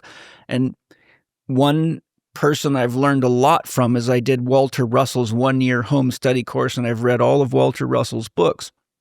And Walter Russell says, love always has to be in balance. And the only way it can be in balance is if there's an equal giving and receiving of love. So anybody that gives more love than they receive is actually throwing the whole cosmos out of balance. And anybody that receives more love than they give is throwing it out of balance. Interesting. Because ultimately God is the perfect balance of giving and receiving. And so when Rumi looked at me and his eyes went right through my soul, and he just smiled with a beautiful wise man smile of that only Rumi could give you. And he said, as long as you can, Paul, as long as you can. And he was encouraging me to stay, like, saturate yourself in this experience because it'll inspire you to want to be here with us and stay as long as you can. And so I would try to stay, and all of a sudden I'd find myself laying on the ground in a journey going, oh my God, I'm back in my body. I got to get back there. And I'd try to get back and I'd go. And the next thing you know, boom, I'm back on the ground and I'm hearing somebody vomit over there. I'm like, I don't want to be here with all this vomit. I want to be up here. Yeah, totally. And I've had several of those experiences, and I've had many people tell me of these experiences and say, why couldn't I stay? I say, you know why you couldn't stay. You don't need to ask me. Just tell me what you felt. And so the point that I'm really trying to reiterate is God is that metaphorically pristine water. And because God has to be completely neutral as God in order to allow it all to happen, so paradoxically, for God's own self-realization. Yeah. Because God cannot know God as God. That which is unconditional cannot see or know itself. The analogy I give my students is I say this: if you took a perfectly polished mirror and put it in front of another perfectly polished mirror and said to one of them, what are you looking at? It would say, I don't see anything. Because there's nothing but an infinite reflection of nothing, of emptiness. So this is why the Sufis call their practice polishing the mirror of the heart. Because until your mirror is so perfectly polished that you look into it and see nothing, you don't really see God as the unconditional. You see what God has created as a means of self-reflection without evil, without earth, water, fire, and air, and plasma, and ether to create the matrix, which we are all embodied at different levels. Without the higher mental realm, the lower mental realm, the astral realm, etc., that's God's body. That's how God goes into itself, dreams itself into existence, has a legitimate experience, learns what it is as the good, bad, and the ugly, and works its way back home, and then God can test its perfection against reality. See, in the Bible, it says God is omnipresent, all present, omniscient, all knowing. All the omnis, right? Many people think God is perfect, but perfection can never be perfection unless it's tested against itself. Mm-hmm. So God goes into its own dream, becomes all possibilities, and ultimately finds its way home by leaving the soul empty of anything but unconditional love. And every time you try to feed that soul anything but what it really is, it can't get satiated. Yeah. It's hungry for the pure water of God because that's what it is. So in the process of making this journey through the dream, which in Hinduism is called Maya, the grand delusion, God is actually testing all of its potentials, all of its possibilities, the light and the dark. I, the Lord, create the light and the dark, good and evil. I, the Lord, do all these things. Isaiah 45:7. There is some truth in the Bible, but people don't like to look at it. Right. And you see, the point is when God returns home as a Kabir or a Yogananda or a Babaji, Krishna, Buddha, now God can test its perfection. Mm-hmm. Now beautiful. God has evidence of what it really is, and it's conscious of it. You see that? I get it. I mean, I'm doing my own self-analysis here, listening to what you talk about. And if I'm honestly assessing myself, I learned something about myself in a recent medicine journey with my wife. I had a bar of silver, 10 troy ounces of silver, and I had it on a biomat, and it was getting really warm. And silver represents the Solomon lineage. Solomon is actually represented symbolically by the moon. Silver represents moonlight. It also represents Hermes and Mercurius. Yes, which is also another deep connection. It was getting warmed by the biomat. And then I moved it from underneath my back to my sacrum, and it was the greatest delight that I'd felt. And I'd been in some pain, and I needed it immediately, even enjoying it for like 20 seconds. I go and I gave it to Vailana. And I was like, and I gave it to her, but I actually didn't even know if she would enjoy it or appreciate the intricacies of the pleasure of this, which required for me the knowledge of it. You'd have the perception for it. But so I had no idea. And then I gave it to her, and then I'm missing this warm silver bar that would, matriculated the red light through the amethyst and charged up in this way. And I'm like, why the fuck did I do that? I love her. But and I realized this is my nature. When I got money after I sold on it, I bought all my friends' houses. I employ people who aren't actually giving what I'm giving to them. I'm doing all of these things out of generosity, but in a way abandoning the care for myself and putting myself in unnecessarily stressful situations. Jesus did say, "Don't throw pearls to swine." Yes, and no one I've given to is swine, but nonetheless, it's just a metaphor. But of course, I mean, there is this way in which I'm constantly giving, and then I looked, and I'm like, like some part of me is generous, and I have to be mindful of that, but some part of me that's coming from a lack of not feeling worthy of love unless I'm giving. So there's a little bit of this lack of my own internal sense of love and worth and care for self. That's why I teach I before we always. Yeah, and I've gotten into this state of exhaustion, partly because of generosity, partly also because there's something encoded in me that feels like I'm not worthy enough unless I'm generous. So there's some aspects of that are in there. That's some good Christian programming, by the way. Yeah. Give it all away. Be like Jesus. Forget yourself. And the irony is I created a whole program called Fit for Service, which my teacher Don Howard said, which in order to be of service, you have to be fit for service. But I've really actually abandoned a lot of that, where I'll be out serving, doing things publicly. Some of it has, like I said, selfish motivations to remediate some internal, judgments that I have about Congratulations, you're myself. human. Yeah, exactly. And but and I've felt called for so long. I need to spend my 40 days where it's just me. I'm not caring for anybody else. Yeah. I source my mana from the land. That's the hermit archetype, I by the way. source my, recollect my energy. Mhm. It's just me with myself. I'm not giving to anybody. Mhm. And then to recalibrate. And I just keep pushing that fucking thing off. Can I share something real quick? Please. One of my practices, can I teach it to you? Please. Put your hand over your heart, whichever one feels the most grounding and centering. One of them will feel more grounding and centering. For me, it's my non-dominant feminine hand. Mine too. Then you put the other one over top.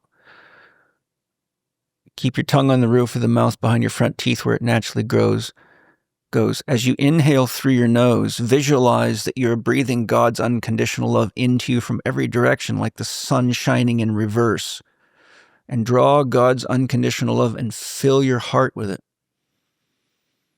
As you exhale, open your heart like a flower opening to the sun and pour God's unconditional love out of every pore of your being and say the words, I give God's healing love to all beings.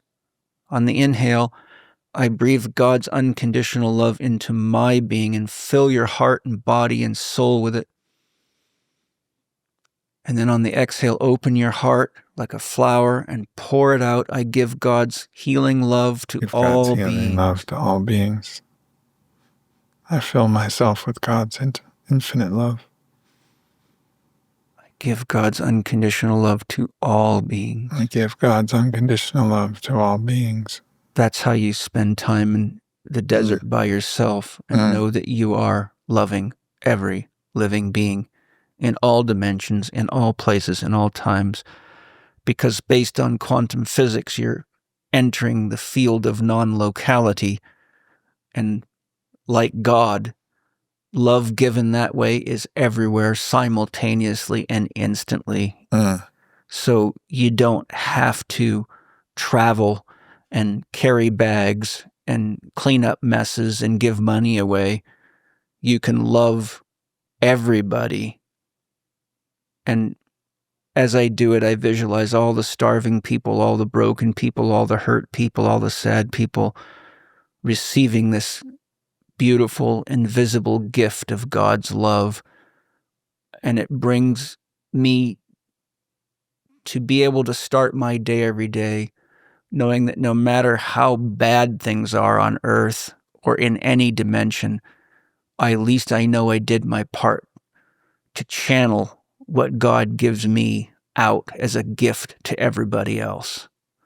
And that way, I can take the time I need to be with myself and know that I'm not hiding from my responsibilities of helping other people, because I begin my day by opening my heart to all of God that doesn't realize that it's God, to give some God, to help them find God inside of themselves. And there's so much evidence, scientific studies that prayer works. Larry Dossey wrote a whole book on it. When you look at the research on prayer, it's undeniable that people that are being prayed for that have no idea, even in double-blind studies, show measurable improvements in blood ratios, in enzyme performance. I mean, it's crazy when you look at the scientific research on prayer, and they don't even need to know they're being prayed for, okay? So when, like the Self-Realization Fellowship has a prayer circle, and you can put someone's name that's in trouble on it, and it goes into the prayer circle, and all the monks sit and they pray for everybody that's in the prayer circle. Now, these people don't know they're getting prayed for, but the point is, that's the nature of God. So if you want the highest technology, use God to help God. Right. And the highest technology is just to open yourself to God's love. And give it away. I think we imagine that God is going to, and it's interesting because we are the hands and the heart of God. So Absolutely. we're directing through our intention, letting God know where actually to direct that love in a way. Like it's this bilateral energy where God is informing and infusing us, but we're also the eyes, ears, mouth, nose, hands of the divine as well. That's the truth that so many people want to deny. That's part of the problem of having a sky god, because the Abrahamic religions are sky god religions. So God is up there, God is perfect, you're a sinner, you're fallen, you're down here. That is the most dangerous ideology that it completely aborts the concept of God. God is that for which there is no other. God is the source and sum of all there is, all that is created. If God is prime source, then God has nothing to create out of but itself. Every rock, stone, beetle, and bad guy is God. You know, there's an old saying, when a pickpocket sees a saint, he only sees his pocket. But when a saint sees a pickpocket, he sees God. That's the difference of evolution, right? And you said something really important to me. I teach my students that you must understand what the word intention means. If God is unconditional love, that is pure potential, pure unadulterated potential. You do not have energy or information until you have an intention. The word intention means to put potential into tension. And that creates the flow of life force. That is when Shakti lives, intelligent energy. So that's why shadow work is so important, because shadow work is ultimately teaching you to analyze where you're using your intention consciously, because God will say yes to anything, because unconditional love cannot say no. God's willing to experience the light, the dark, the good, the bad, and the ugly, because it is the only way God can know its potential. But because God is ultimately unconditional love, no matter how bad you are, sitting metaphorically in the center of your heart is the spark of the divine, and it will always call you home. The further you go into evil, the more isolated you become and the more alone you become. Uh-huh. When Bill Gates owns everything and has everything, he will still not have the love he's looking for. Right. Because he'll still be a pauper. He will still just have things. Right? Deep wisdom. And so he'll get, Ross says you can get, I believe, to the 6th dimension, but then your polarity has to shift because you can't go any further. Right. So evil always, Jung uses a term enantiodromia. The Tai Chi symbol shows you yin can only become yang. Yang can only become yin. Enantiodromia is when yang becomes yin or yin becomes yang. So when one thing converts itself into its complementary opposite, that's enantiodromia. Evil can only become good. Right. Eventually. There's nowhere else for it to go. Yeah. I love that. And of course, Jung's, famous saying, and I want to get into how you build and illustrate and create your own personal myth, because we set a great map. I gotta need a timeout too. I need to pee. Yeah. Let's go pee and then let's talk about myths. Yeah. All right. Let's talk about making your own personal myth, being the hero of your own story. Yeah, that's a deep topic. I'll do my best to kind of encapsulate it. One of my all-time favorite podcasts with, I think it's number 62 on Living 4D with Paul Chek, was with James Carse. Oh, yeah. What a legend. James wrote the book Finite and Infinite Games. Yeah, read it. That's a powerful book. Yep. I was listening to it on audio in the gym, and I had to stop because it put me into such deep meditation I couldn't lift weights. I'm like, this is not going to work. But I ended up going through it. I think I've been through it now 5 times. I've read it, and I'm going to go through it again. But in my interview with James Carse, who's really very skilled in myth, I said, James, what is a good working definition of myth? He said something that struck me to my core. He said, myth is the story that tells itself.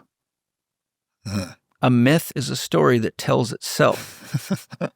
And so the ultimate myth is the story of life. And the only being that can tell that story is God. Because God is the only true source of life. Right. So God is the ultimate storyteller, and myths are always polarized. I created a saying, God is the great myth maker that plays both sides, but chooses neither. Choice is always left to you, and that's free will. Yeah. So in its root essence, myth means story. Any story is technically a myth. And in the creation of one's personal myth, it can get complex because you can go all over the place. But the thing that I say to everybody is every soul carries a unique innate genius that only it has. And you know you're living your personal myth when you feel like you're making love. When you feel like, I love my work. I've been doing this for 41 years and I'm as passionate about it. And I study as much and I practice as much every day as I did when I was 22. And when you are making love every day, then you have the ability to work through the challenges that are inherent in the growth process of relationship. Mm-hmm.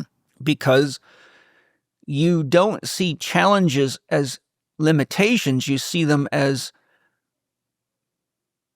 necessary things to work through so that you can fulfill your dream or your goal or your objective. So if a person does not have enough awareness of what fills them with love, then it's very hard for them to write a myth because they don't really know who they are yet or how they want to express themselves. They're still young in the formation of their self-concept. So after years of helping patients work on their myths and seeing the challenges that they have, and people really go into some emotional upheavals when they start writing a myth. I've seen complete emotional breakdowns when people are writing myths. In fact, one of the paintings on my wall is from a very, very wealthy woman, very intelligent woman who came to me very sick with endometriosis and had been a vegetarian her whole life, of a vegetarian family. And I had to help her through, a lot of religious programming and everything to do with it. But she could not write her myth. She got so upset, almost like a kid ready to throw the paintbrushes across the room, because I asked her, I said, look, if you can't figure out what your myth is, ask your soul to just paint through you and do a mandala, see what comes out, with the intention that it is a symbol of your myth. And she just couldn't get anything to come out of her. So I said, I'll tell you what I'll do. I will paint with you and I will tap into your soul and see what comes through. And so I painted what I picked up from her soul as her myth. And paradoxically, when she actually finished, her painting was very similar to mine.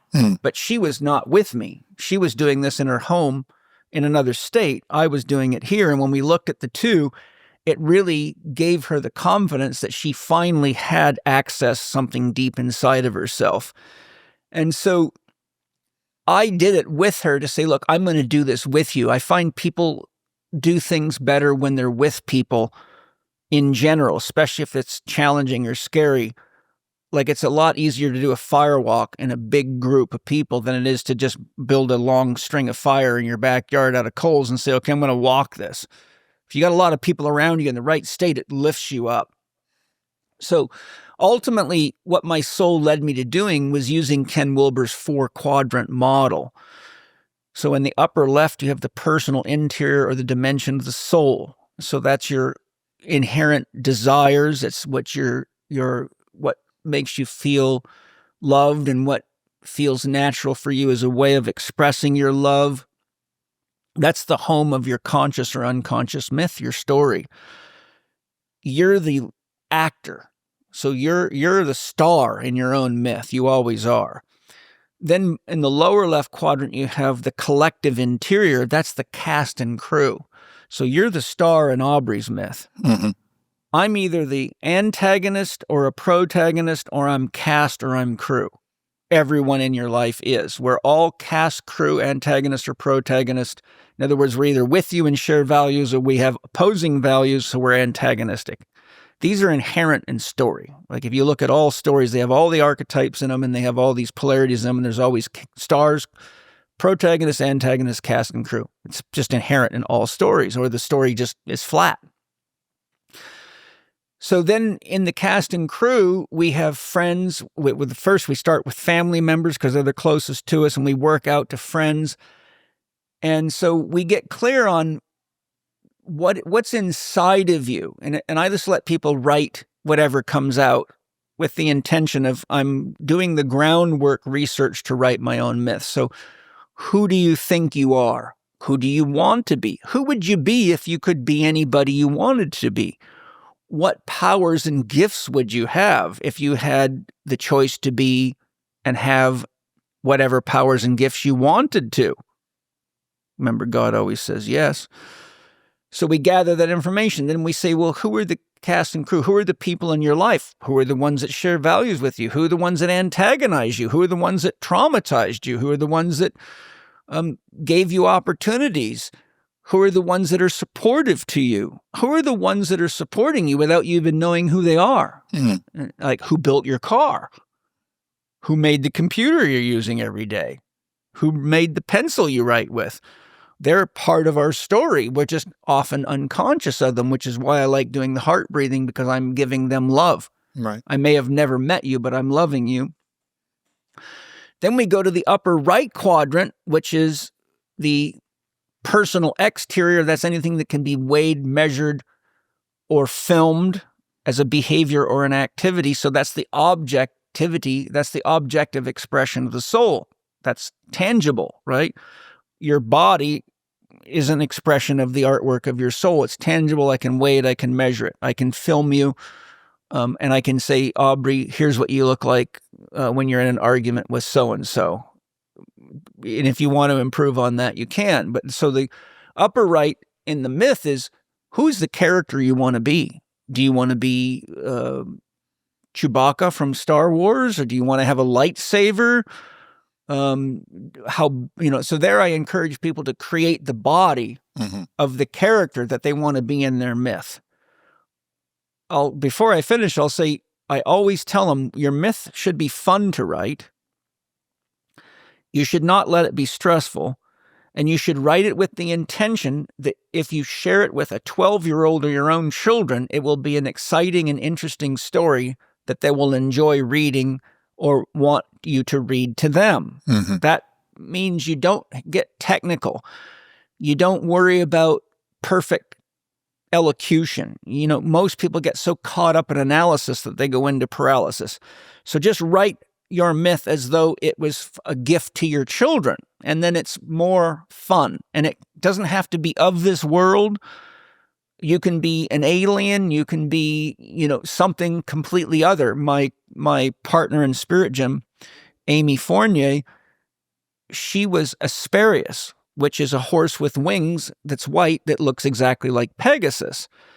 And in her myth, she would fly into another world each day, which was the world we live in, which is full of people having trauma and problems.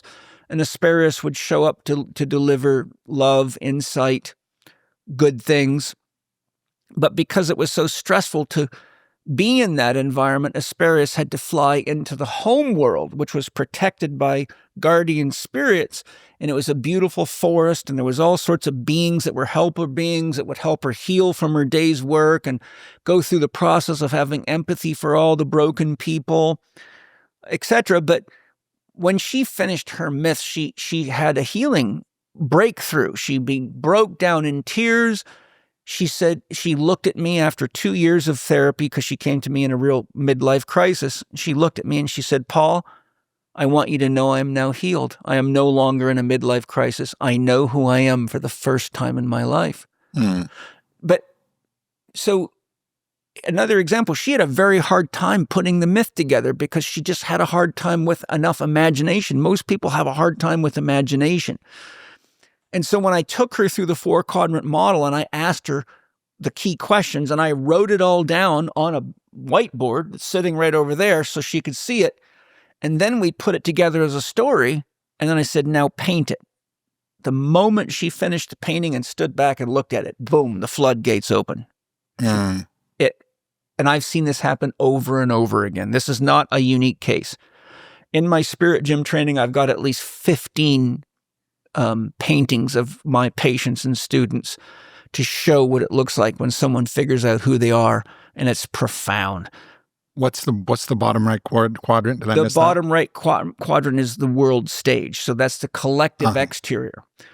So that's, for us, that's the world first and foremost. It's a cosmos. It's where we are. It's where your myth is acted out. Right. So it's where we are, but from a mythical perspective, it's wherever your myth is. It could be in Andromeda. It could be in another dimension. It can be anywhere you want it to be. So you could write your myth from the astral plane perspective, for the celestial plane perspective, or penetrating all the way through all the different planes. There's zero limitations. Interesting. Because ultimately it does not matter. For example, I'm an art therapist, and when I give people art therapy assignments, one of the things they're going to say is, how am I going to keep my ego out of this? And I say, your ego cannot defend itself against art. No matter what you put on that canvas, I, as an art therapist, can read it symbolically, and I will show you exactly where your ego is, and I'll show you where your soul is, and it won't be hard for you to see it either. And I'll give you a tip. Everything that you think doesn't look good enough that you try to correct, there's your ego. So honor, worship, love, and respect it, but don't let it stop you from painting. Mm-hmm. So what we end up with is and it can be imaginal, because who's imagining it, right? It's you. Who imagined you in the first place? You as God. As a side note, I'll tell you a little Carl Jung story that makes this point. Carl Jung's really the founder of art therapy. He is the person that really pioneered art therapy. And I've studied many systems of art therapy, but many, many years ago, when Jung was doing lectures on art therapy and related concepts, he was giving a lecture, and some journalist had a real bent against Carl Jung, didn't like him. And he went to one of Jung's mandala workshops specifically to try to debunk, make dirt,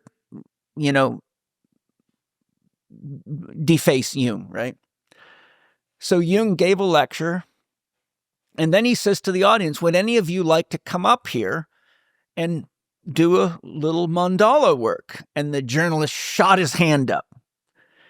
And he thought, now's my chance. So he comes up here, and Jung says, okay, I think Jung gave him an intention, and just whatever comes to you, just put it in the circle, probably with some chalk or pencils or colored crayons or whatever. And then so Jung looks at it, and Jung starts to decode it for him. And he cuts Jung off, and he looks at Jung, and he says, I made all that shit up. None of it's real. And Jung smiled at him and says, and yes, I have a question for you. Who did it?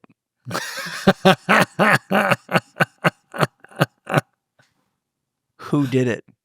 Yeah. Now, isn't that just gorgeous? Yes, it is. Doesn't that just turn the mirror right back on that poor guy? Mm-hmm. Who did it? Because what you did was just paint a bunch of silliness to try to trick me and everybody else. But you painted you, the trickster. And now look at yourself. And that's the power of art therapy. Wow. And that's why I have people illustrate their myths. So the point that I'm making is, once you look at these, see, because ultimately, what am I asking you to do? I'm saying, what superpowers do you want? I want to be clairvoyant. You can do that in life. I want to be as strong as Hercules. It's a metaphor. Mm. I want to be strong enough to deal with life. however you want to interpret that. I want to be a ninja to fight off the bad guys. Good. See, as a therapist, I can look at the myth and see where they're at in their psychological development, where they're at in their stages of love's evolution, because the story tells the story, doesn't it? Mm-hmm. Right? And there's no right or wrong. So, you see, what I'm looking for as a therapist, what are the values that are being conveyed in the story? How do you handle the bad guys? Mm-hmm. How do you work with the good guys? Who are your people? What is your dream? What is their dream? What is the mission? What are the values being conveyed? Where are you? Are you in a Star Wars type situation? Maybe you're a lover of technology, and that has something to do with what you're here to give or to engage or to test or to utilize. So when you take those components of a myth and you then weave them into a story, it's no different than a painting. Yeah. You're actually painting with words. And then when I ask you to paint it in a mandala, I ask you to go into your soul and ask for an image. And what I have you do is once you read your myth, I say, okay, there's going to be key statements or phrases or things that are happening that you can capture with 1 or 2 words like love, hate, revenge, justice. And so then I say, what I love, when you say the word love, Aubrey, when I say the word love to you, what pops up in your mind that you could easily draw? I don't know. It's something sexually explicit. Okay. For most people, it's a heart. When I say justice, what pops up in your mind? Some people say the cross, some people say scales. So what I do is I say, as you're going through your myth, once you've written it, whenever you see key words that are like words that have a lot of meaning and a lot of power, draw whatever comes to you naturally. Right. And then you'll end up with a series of symbols. Then when you go to do your painting, you incorporate those symbols or something that conveys love or something that conveys justice into the painting. Yes. And so you're actually gathering the pieces, you're building the architecture of the painting by simply looking at the keywords, or I say, look at the keywords and then think of what are 3 or 4 ways that you could paint something that represents that. And then by the time they might end up with, say, 20 or 30 keywords, I say, now I want you to narrow it down to the 4 most important.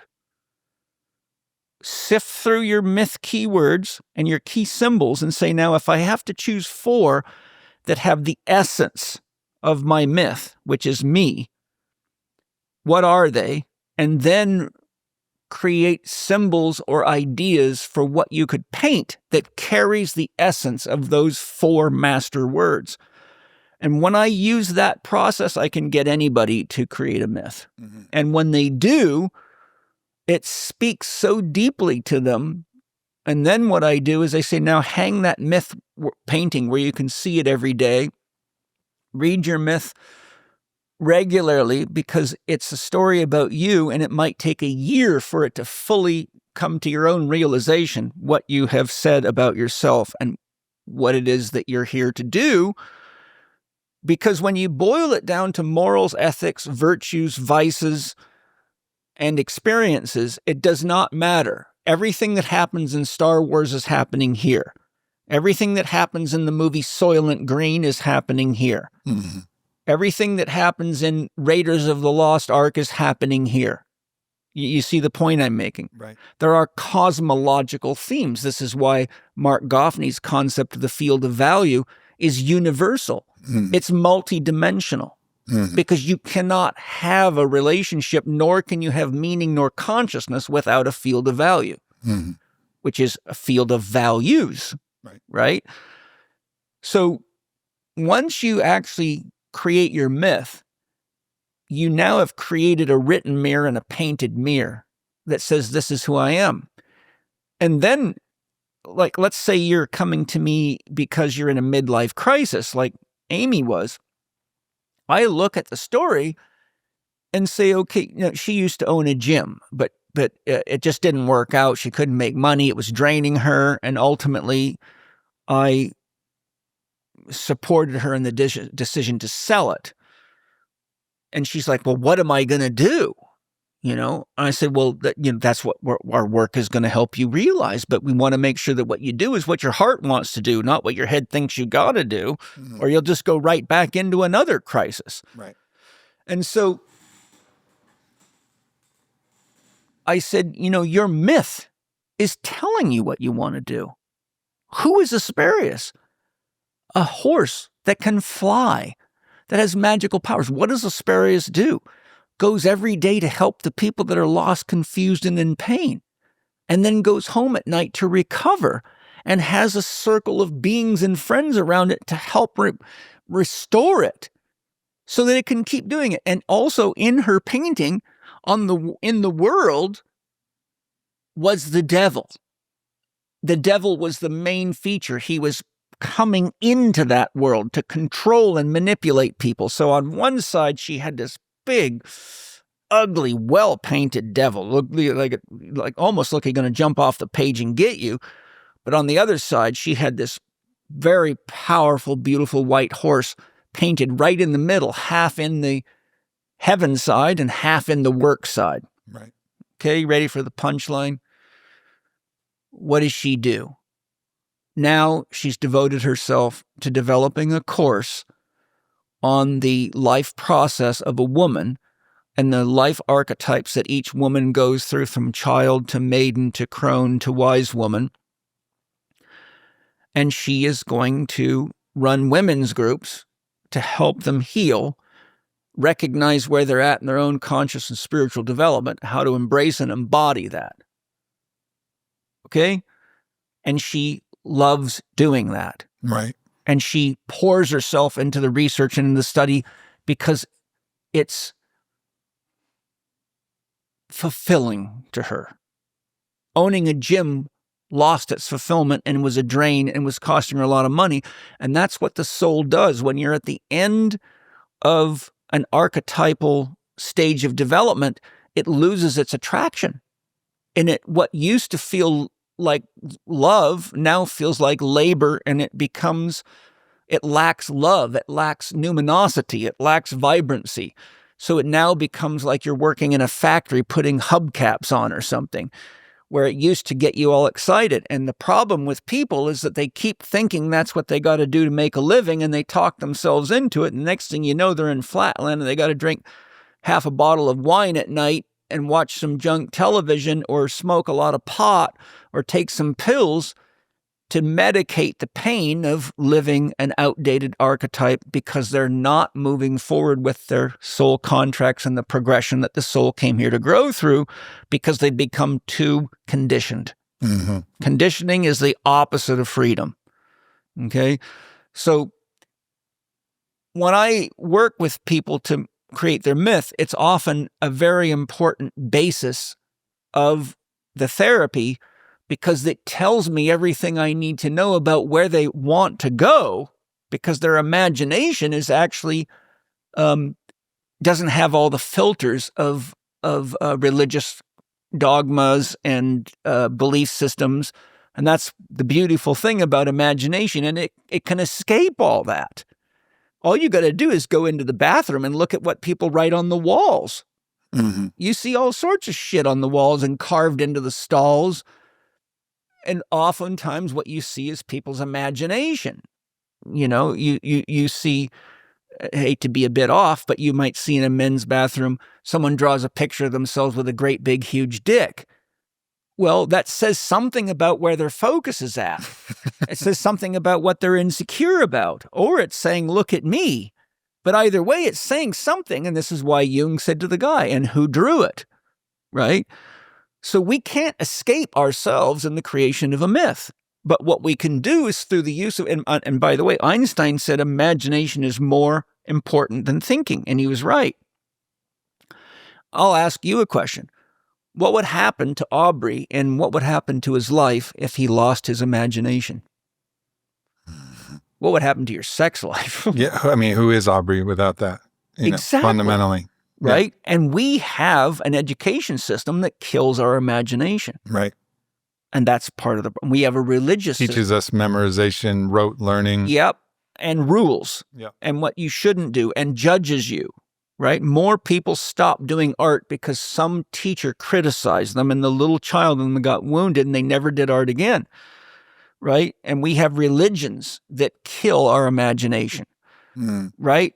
Because if you are in the Abrahamic religions especially, or even a Buddhist in many ways, depending on which branch of Buddhism and how you interpret Buddhism would say you don't want impure thoughts. But what if you're having fantasies about having anal sex with your partner?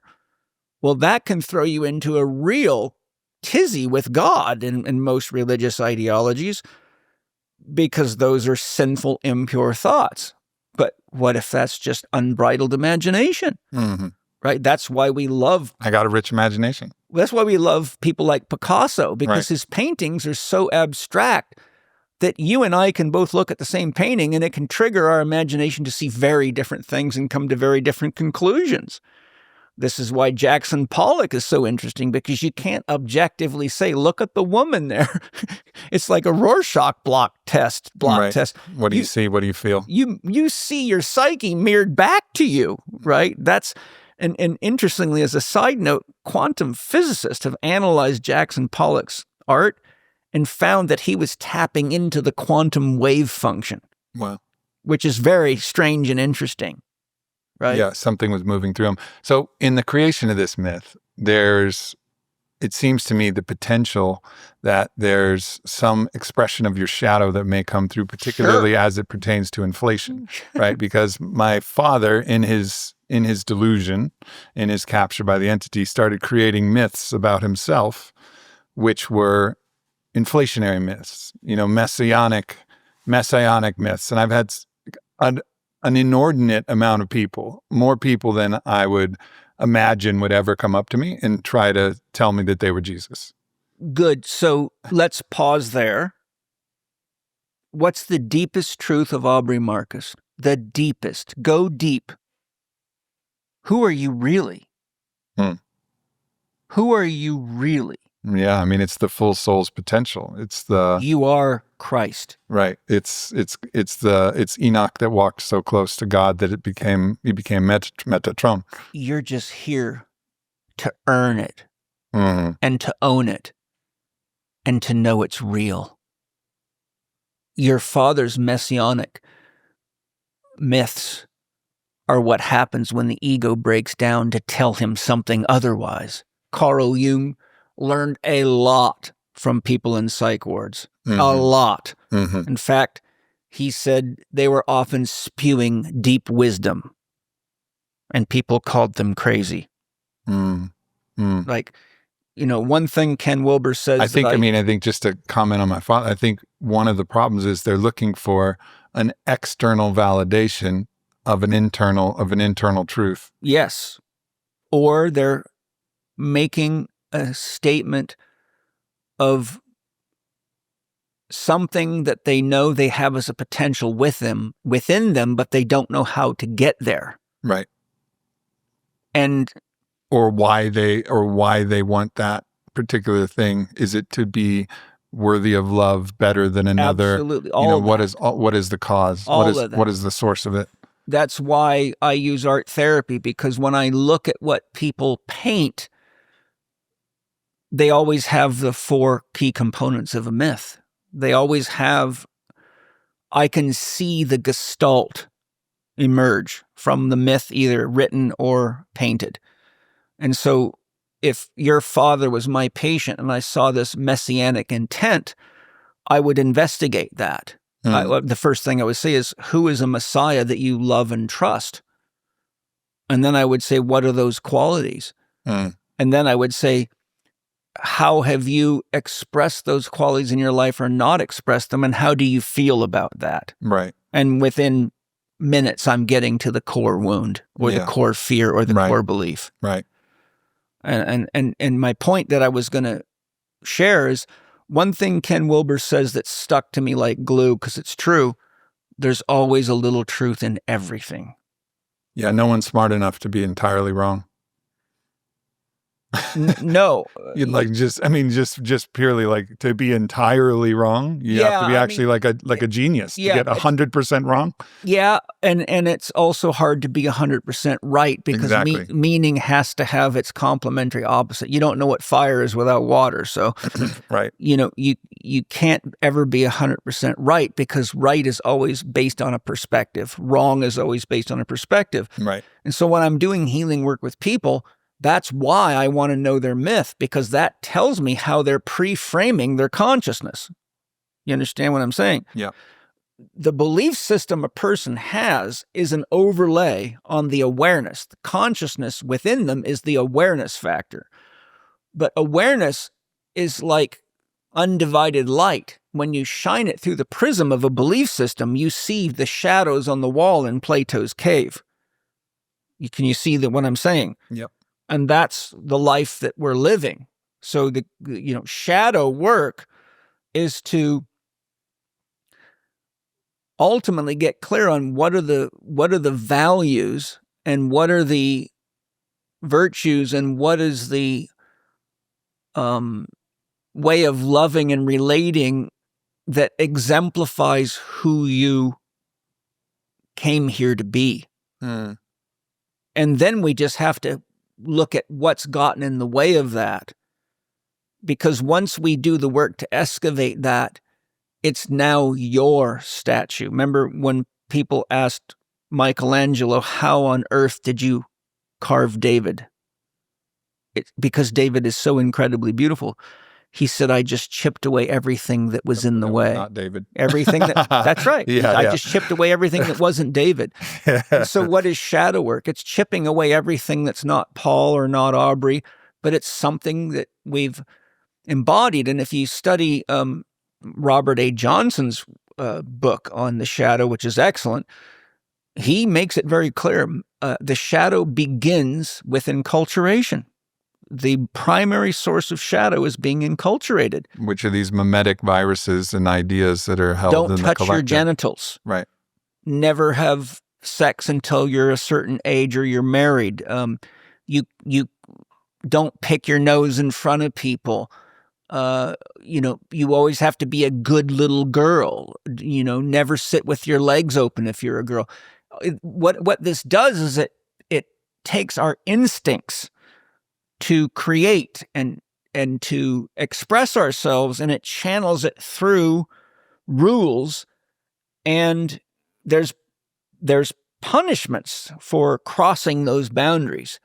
Yeah. And so when you look at the different ways people get enculturated, all you got to do is look at the world's great religions. Those are systems of enculturation.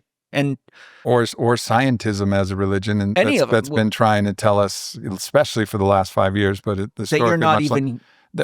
You have no soul. You have no soul. One big There's one. no God. There is no God. Another you're big one. You're a hackable machine. Yep, which is somewhat true.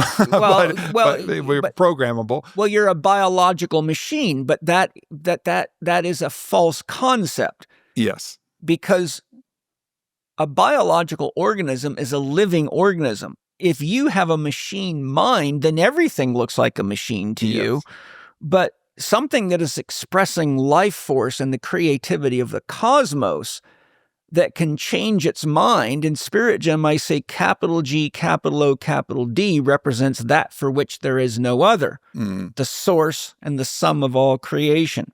The only being that can create and sustain itself is capital G, capital O, capital D. No other being can create and sustain itself. That's the problem that Satan has. Right. Lucifer's a different story. But Satan comes face to face with the reality it cannot create and sustain itself. So by hating God and rejecting God, it's rejecting the source of its own being.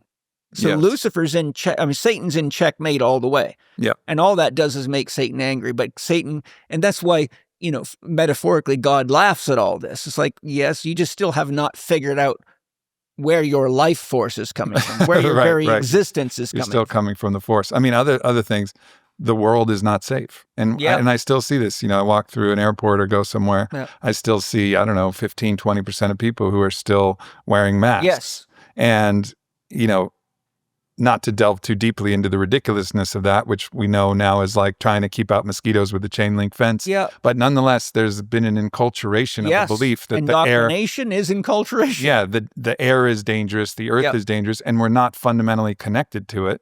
And even though I can say that, and I am growing in my compassion, like deeper compassion, I see it. I'm like, man, that's fear. It's fear and all the way. But then I can look at myself, and I can get into a kind of neurotic hand washing type of mentality that I just picked up because I used to get a lot of colds and sicknesses, and the belief was, it was because I wasn't washing my hands enough. I can fix that. Just come work on a farm for a month. Yeah, totally. Well, even being around, it's like as I've committed more to God, and as I'm starting to see these things fall away, and I had this realization, like, you're either going to be erotic mystic, which is in the erotic nature of all of life, even the food that you're touching, the hands that you're shaking on, or you're either going to be an erotic mystic or a neurotic mystic who's constantly trying to control everything in your environment. See, most of these people that are afraid of germs aren't aware that when they came out the birth canal, simultaneously shit was shooting out their mother's ass, and it's all over them. Yeah. And they just, they're detached from this thing called reality. Right. Right? And what is reality? It's two things. Reality, in my conception, is what's happening right now, and it's everything that it takes to support your life. So to the degree that you're out of touch with what's happening right now and what supports your life, you're in trouble. You're in trouble. Yeah. Yeah, that's a big issue. Go back to the masking people you're talking about. If I had them do their myth, you would see all of this stuff come out in the myth. And I would read the story and I would see the painting and I would say, what is your dream for yourself? And I would look at everything in the myth and in the painting that's antagonistic to that. And then I would say, okay, let's talk about all these masks. What are you afraid of? And they would say, I'm afraid of germs.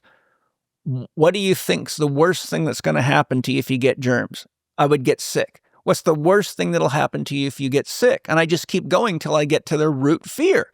It's almost always the same thing. I'm afraid to die. Okay? Well, if you're afraid to die, then you think that you're nothing but a physical body. Right. Right? So what I find out is a lot of people don't have a conception of a soul or understand what the soul is, nor do they have a conception of God, because you can see this exact same behavior in people that swear up and down that they're highly religious and that they love God. But I can tell you, you look at all the polarization in most of these religions and you see that they're just recapitulation of the indoctrination, which is exactly what Robert A. Johnson says creates a shadow. So there's the personal shadow and there's a collective shadow. But the collective shadow came first because you were born into a culture. So when you're doing shadow work, you have to be careful about being too hard on yourself, because you can actually, this is why a lot of people don't like shadow work. They don't want to have to take ownership of what they identify as the dark aspects of themselves or the things that they don't want to admit. Yeah. But they don't realize a lot of that stuff is just in the airways. I mean, we're swimming in it. We're in a culture full of it. Our movies are full of it. Our cartoons are full of it. Everywhere we go. But these are the things that are inherent in story. You have to have a protagonist. You have to have an antagonist. You have to have a cast. You have to have a crew. And you need something that binds them all together. If there's no good guy and no bad guy, you got a lousy story. Nobody's interested. So paradoxically, the people walking around with masks make it really interesting, right? Here we are 5 years after COVID. The truth is out that it is what it is. We don't have to go through it all. We know it's a 5th generation warfare operation. We know COVID's no more dangerous than the flu, and only, 0.002% of people that ever get it die from it, and all the stats, but they're still wearing masks. Okay. So I say, great. You're doing a good job of playing your role. And I think if we get all the judgments aside, I will quote Joseph Campbell. He's speaking about the importance of truly fulfilling your role in life. And he says, to make the point, stick your head in the lion's mouth and go for it. Mm. If you're going to play tennis, hit the fucking ball. Don't Amen. just stand there and say, I'm not a good tennis player. I mean, Yeah. Joseph Campbell doesn't say fuck, but, it's Paul and Joseph together. It's a new myth. But you get the point. He's like, Yeah. don't just go out and talk yourself out of the game. If you're going to step on the court, try to win. Yeah. And so if you want to wear a mask and that's your deal, wear 10 of the goddamn things. Buy them all. Own it. Yeah. I'll give you a box. I'll buy it for you for Christmas. But you see, there's, this brings us up to an important point, and I have to work with a lot of people on this, and it's very shocking for them, and I think you'll find this interesting. I teach tarot, and I use tarot in therapy. I teach people tarot, but people are really afraid of the devil card. And the people that are most afraid of the devil card are almost always puritanical religious people. Sure. And so I look them right in the eyes and I say, look, I've got your paperwork here. I know more about you than your mother ever did. I have a question for you. Where do you need a little more devil in your life? When's the last time you had something other than the missionary position in bed? Mm-hmm. People often won't answer that question because it's like 20 years. When's the last time you went out and gave yourself permission to smoke some pot, drink some alcohol, and get loose on a dance floor and not give a damn about what people think? Right. Where can you use a taboo that won't hurt anybody, but can really let you live a little bit? Because that's the effective use of the devil. Yeah. You get the point. Yeah. A lot of people are deadly afraid they will die a life of boredom before they will invite the devil in a positive way. And there you see how great a sense of humor God has. You think the devil's all bad? Yeah. Aubrey, go sit with your mother and tell her about the shit you do in your bedroom, and she'll think you're the fucking devil, pal. And your wife will probably be damn scared you're talking about it. Yeah. You get just the fact. Yeah. that I think my goodness is directly related to the amount that I've embraced my badness. Totally. Right? That's actually a fundamental nature of how I know myself and is good. That's critical for shadow work. Yeah. Right. Jung said something, a million things that were profound, but one of the things that Jung said that I think was very important that I share with people, it's not important to become perfect, but it is important to become whole. And to become whole, you have to take hold of the darker parts of yourself, the mistakes, the judgments, whatever you want to throw in that pile, and look at it and say, that is me. Yeah. And Tatvamasi. Yeah. I am that too. yeah. And my wife, Angie, has a way of teaching this to her patients that's quite profound. I think you'll like it. She says, tell me any painting that you really love.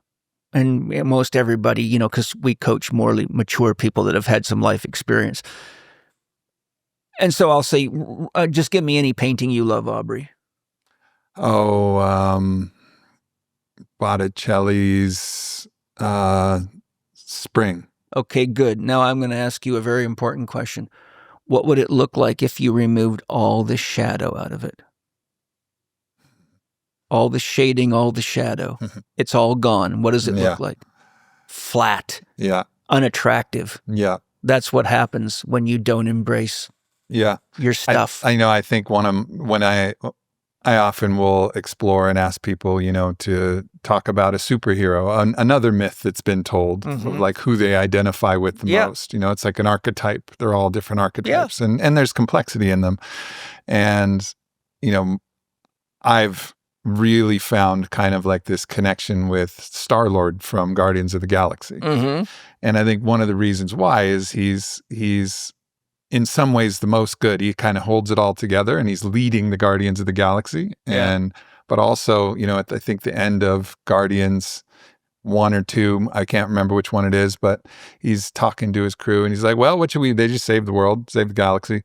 Well, what should we do next? And it goes a little bit of good, a little bit of bad, a little bit of both. Yeah. And then they fly off. Off you go. Off you go. And I'm like, that's my guy. Because without that, you got nothing. Yeah, that's my guy. You got nothing. And if you look at myths in general, I'll say particularly the Greek myths, whether it be,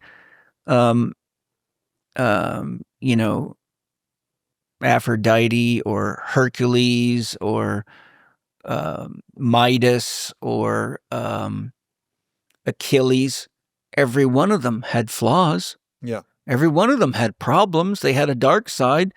And the myth is the story about what happens if you embrace the virtues and the morals, and what happens if you fall into the darkness of yourself and lose touch with the greater wholeness of yourself. Yeah. And I think scientific materialistic thinking has converted the word myth so that when people think or hear it, they think it means a lie. Right. And Ken Wilber says something very profound about how to interpret a myth. And I'll share it with you because it's when I tell you, it shows you how genius Ken Wilber is. He says, when you're reading a myth, because people often deny myth because they say, oh, this can't be scientifically valid, like they're taking the thing literally. He said, when you read a myth and it says something like Achilles could kill 1,000 men by himself, he says, you always want to use the words as if. It's as if Achilles could kill 1,000. It's as if Right. so-and-so was the most beautiful woman in the world. It's as if Hercules could crush a star with his hammer, etc., right? And when you understand to read myth as an as if, then you can get to the deeper qualities that the myth's conveying and not get trapped in the superficial aspects of the story. It's as if Aubrey was God, right? And how many mystics have been killed for telling the truth and saying, I am God? A lot of them. But if you say, it's as if I am God, I have the power to create my own life. I have the power to embrace good or evil. I have the power to love or not love. That's godly. Yeah. I have the power to create or destroy myself. That's godly, right? So we can get over the hurdle of any resistance to myth because a lot of people have become so left-brain they can't even access their right brain or their imagination. So they don't want to embrace anything that doesn't, shall we say, fit their model of tangible reality, which is really forgetting how it all got here and the fact that it's all a mystery. So, but I have to just hats off to Ken Wilber because when I, in my studies, heard him say that, and then I looked at all the myths from an as-if perspective, I go, now I can teach myth to left-brainers without them feeling so resistant to it. Right. And it really helps. Right. And, all stories are expressions of the realities of being human, every one of them. And I think that's the importance of myth. Learn what it is to be human. And when you write your myth, you find out a lot about yourself. Yeah. Because if you write your myth without imagination, it's not a myth, it's a narrative. Now you're just, sitting in a psychologist's office telling the history of your trauma or how many birthdays you've had. Right. Right. All right. We're wrapped. I could talk with you forever, and I've really deeply enjoyed this time. You hinted at something, and I want to step in with the courage and openness. You've been with me now for a little while. We've kept in touch over some things. Tapping into the truth, trusting me to be able to receive it, whatever it is. What advice or guidance do you have for Aubrey? Oh my God, let me think. Well, one, you're 43 and you as you know, you're walking a trail that I've walked a long time with women and you know, I have 63,000 students around the world. You have a lot of followers that trust your guidance.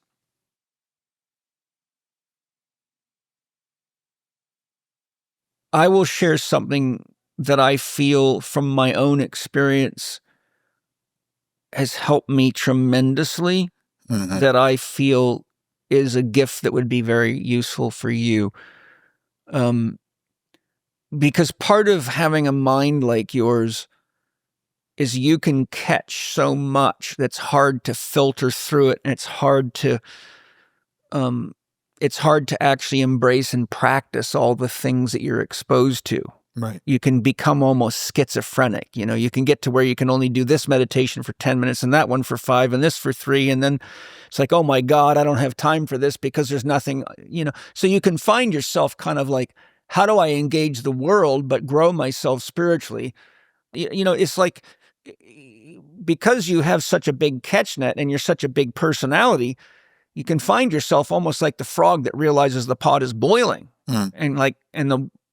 you can't jump out because there's nothing to push down on. So before I tell you what I'm going to tell you, I'm going to tell you the story about how I learned it. I was teaching HLC2 in my Vista Institute, and there was probably 35 or 40 people in the room. And I was writing notes on the board and getting ready. And I turned around right as this 110-pound Chinese-looking woman walked in the room. But I was stunned because her energy field was the most pristine, perfect, unified, harmonious, diamond-shaped, diamond translucent field I've ever seen in my life, and it shocked me to my core because I had only read about people like that. I'd never, ever in my life seen an energy field like that, and it took my breath away. I went, what in the world is a woman who's that developed doing in my class? I swear. And I immediately put down what I was doing, walked up to her, shook her hand and said, what is your name? Suk. Where are you from? Singapore. Why are you here? I want to learn holistic lifestyle coaching, and I really love your teachings. May I take you in my office and ask you a few questions? Sure.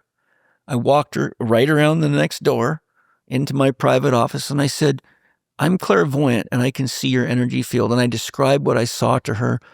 She had tears come to her eyes. I said, Suk, how did you do that? She said, Paul, 3 years ago, I was at a point in my life where I realized I needed a true spiritual teacher. And my heart guided me to this master. And he only has one practice, and that's all we practice. I said, what is it? She said, use your heart to feel what you know. And she wrote it for me in Chinese and translated it, and it's right above the door you've been walking into since you got here, right over your bedroom. And that's it. Use your heart to feel what you know. Yeah. Should I get involved or not? Use your heart to feel what you know. Should I spend money or not on this or that? Does this person really need my help, or is this the boy crying wolf? Use your heart to feel what you know. That's powerful. That's my answer for you. That's powerful. I'm gonna carry that with me. Paul, you're a treasure. Well, so are you. you're an absolute treasure. I want to come back here and spend more time. It's Please been do. one of the most nourishing little 18-hour stays I've had in a long time. Well, you know, because I realize how much you move around and how much you're involved in, and I remember last time you were going to come, you were just exhausted. that's why I got a hold of you. And I said, Aubrey, come at least the night before so you can just be here and not have to rush to get out of here, because the energy here is very healing. And this is my temple. It took my whole life of working hard, and Penny and Angie, to get here. It took us 5 years to find this place, and we've poured our love into it. And I knew if I could just get you here long enough to at least connect to the ground and sleep in that totally organic bed with a beautiful sunlight patio next to you, and give you some great food, that it would help you recharge, and then it would be easier for me to get you back here. Yeah. Amen to that. Amen to that. All right. Spirit Gym. Where do people go? How do they? myspiritgym.com. There's lots there. You can learn all about it. You can listen to my podcast. I talk about it a lot on there, which is Spirit Gym with Paul Chek. You can go to paulchek.com, and that's kind of a hub for all my stuff. But Spirit Gym is it's the summary of 15 volumes that I wrote, which we're about to release volume 1 now. The Master Key Teachings synthesize all 15 volumes into 75 lessons and about 80-something hours of training that you get access to if you do the full membership. I have a weekly Sangha where I give a lesson either out of Spirit Gym or something else I think is important for your development. Right now we're going through the 22 major arcana, including the Fool. And I'm teaching them how those psychic functions are always at work in their unconscious, and why they need to be conscious of them so they don't bury themselves in more shadow and pain. And they're digging it. And then you can ask me any question you want from the lessons, or I will help you just like I do my private clients with your personal challenges. And we have everything in there from health problems to life crisis problems to you name it. And so everybody gets to learn, as I coach each person, how to engage these issues and how to solve these problems. And the community is, I don't know, the last time I counted, is 230 along those lines, and it's growing, and the people are beautiful, they're committed, and it's just, I just feel so blessed that I followed my heart and did what I feel I'm supposed to be doing at this time in my life. And, this is not just a bunch of broken down wannabes. These are like very often very successful people that are just really ready to truly have a holistic approach to spiritual development. That's the other thing. My approach isn't just a bunch of memorization of verses and stuff. It's got diet training in there. It's got breathing. It's got thinking. It's got movement. It's got all aspects of health. I see spiritual development as completely holistic. I don't think everything is connected to everything else. Yeah, you can't be an enlightened sick person. It doesn't work. You got to really, once you realize what God is, then we got to garden and take care of the garden, and we are the garden, right? So I like to help people connect their heart to their mind, and their heart and their mind to their body, and synchronize those with their creative impulse. And then you can create the life you want to live. And I think, I can teach that because I've done it. And I know that's what you do too. And I think people just need people that have done it to show them, look, challenges, everybody gets them. Don't let that stop you. Yeah. Be respectful of the gift you've got as a body, and know what it needs to be healthy, and give it to it, or you're still calling for more visits with the pain teacher. Some things we can manage without a lot of effort or intelligence. I mean, drink clean water, eat real food, get enough sleep, move your body. You don't need to be a genius, you just got to do it. And it's easier to do when you got a community of people that are there to support you, and also tell you when you're bullshitting yourself. Yep. That's important too. Yeah. And when they can do that with love, then you feel supported. You don't feel threatened. Yep.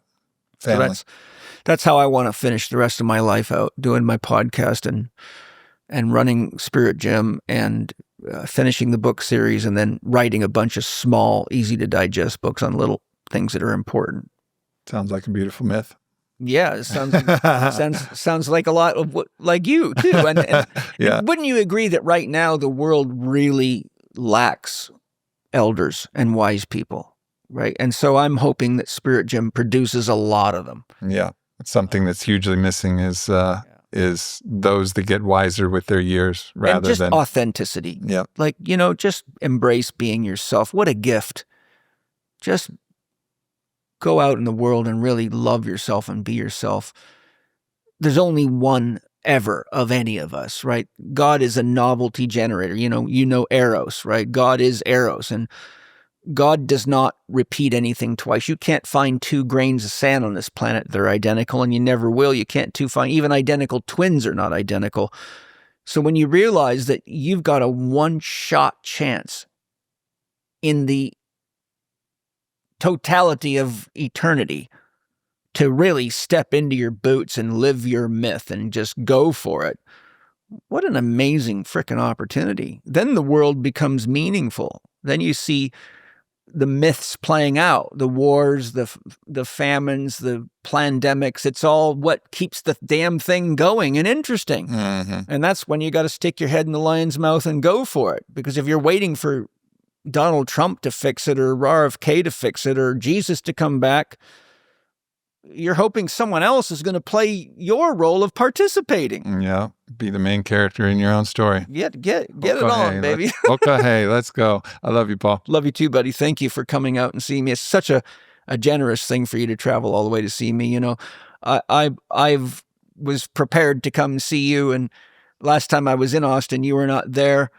And I have come to Austin to do podcasts with you. So for you to come to see me, I say thank you so much, Aubrey, because I fucking hate flying. It's been an absolute pleasure, and I'll be back. All right. I'll be back for sure. We love you guys. We'll see you next week. Thanks for tuning into this video. Make sure you hit subscribe. Follow me at Aubrey Marcus. Check out the Aubrey Marcus podcast, available everywhere. And leave a comment. Let me know if this video resonated or what else you would like to hear from me in the future. Thank you so much.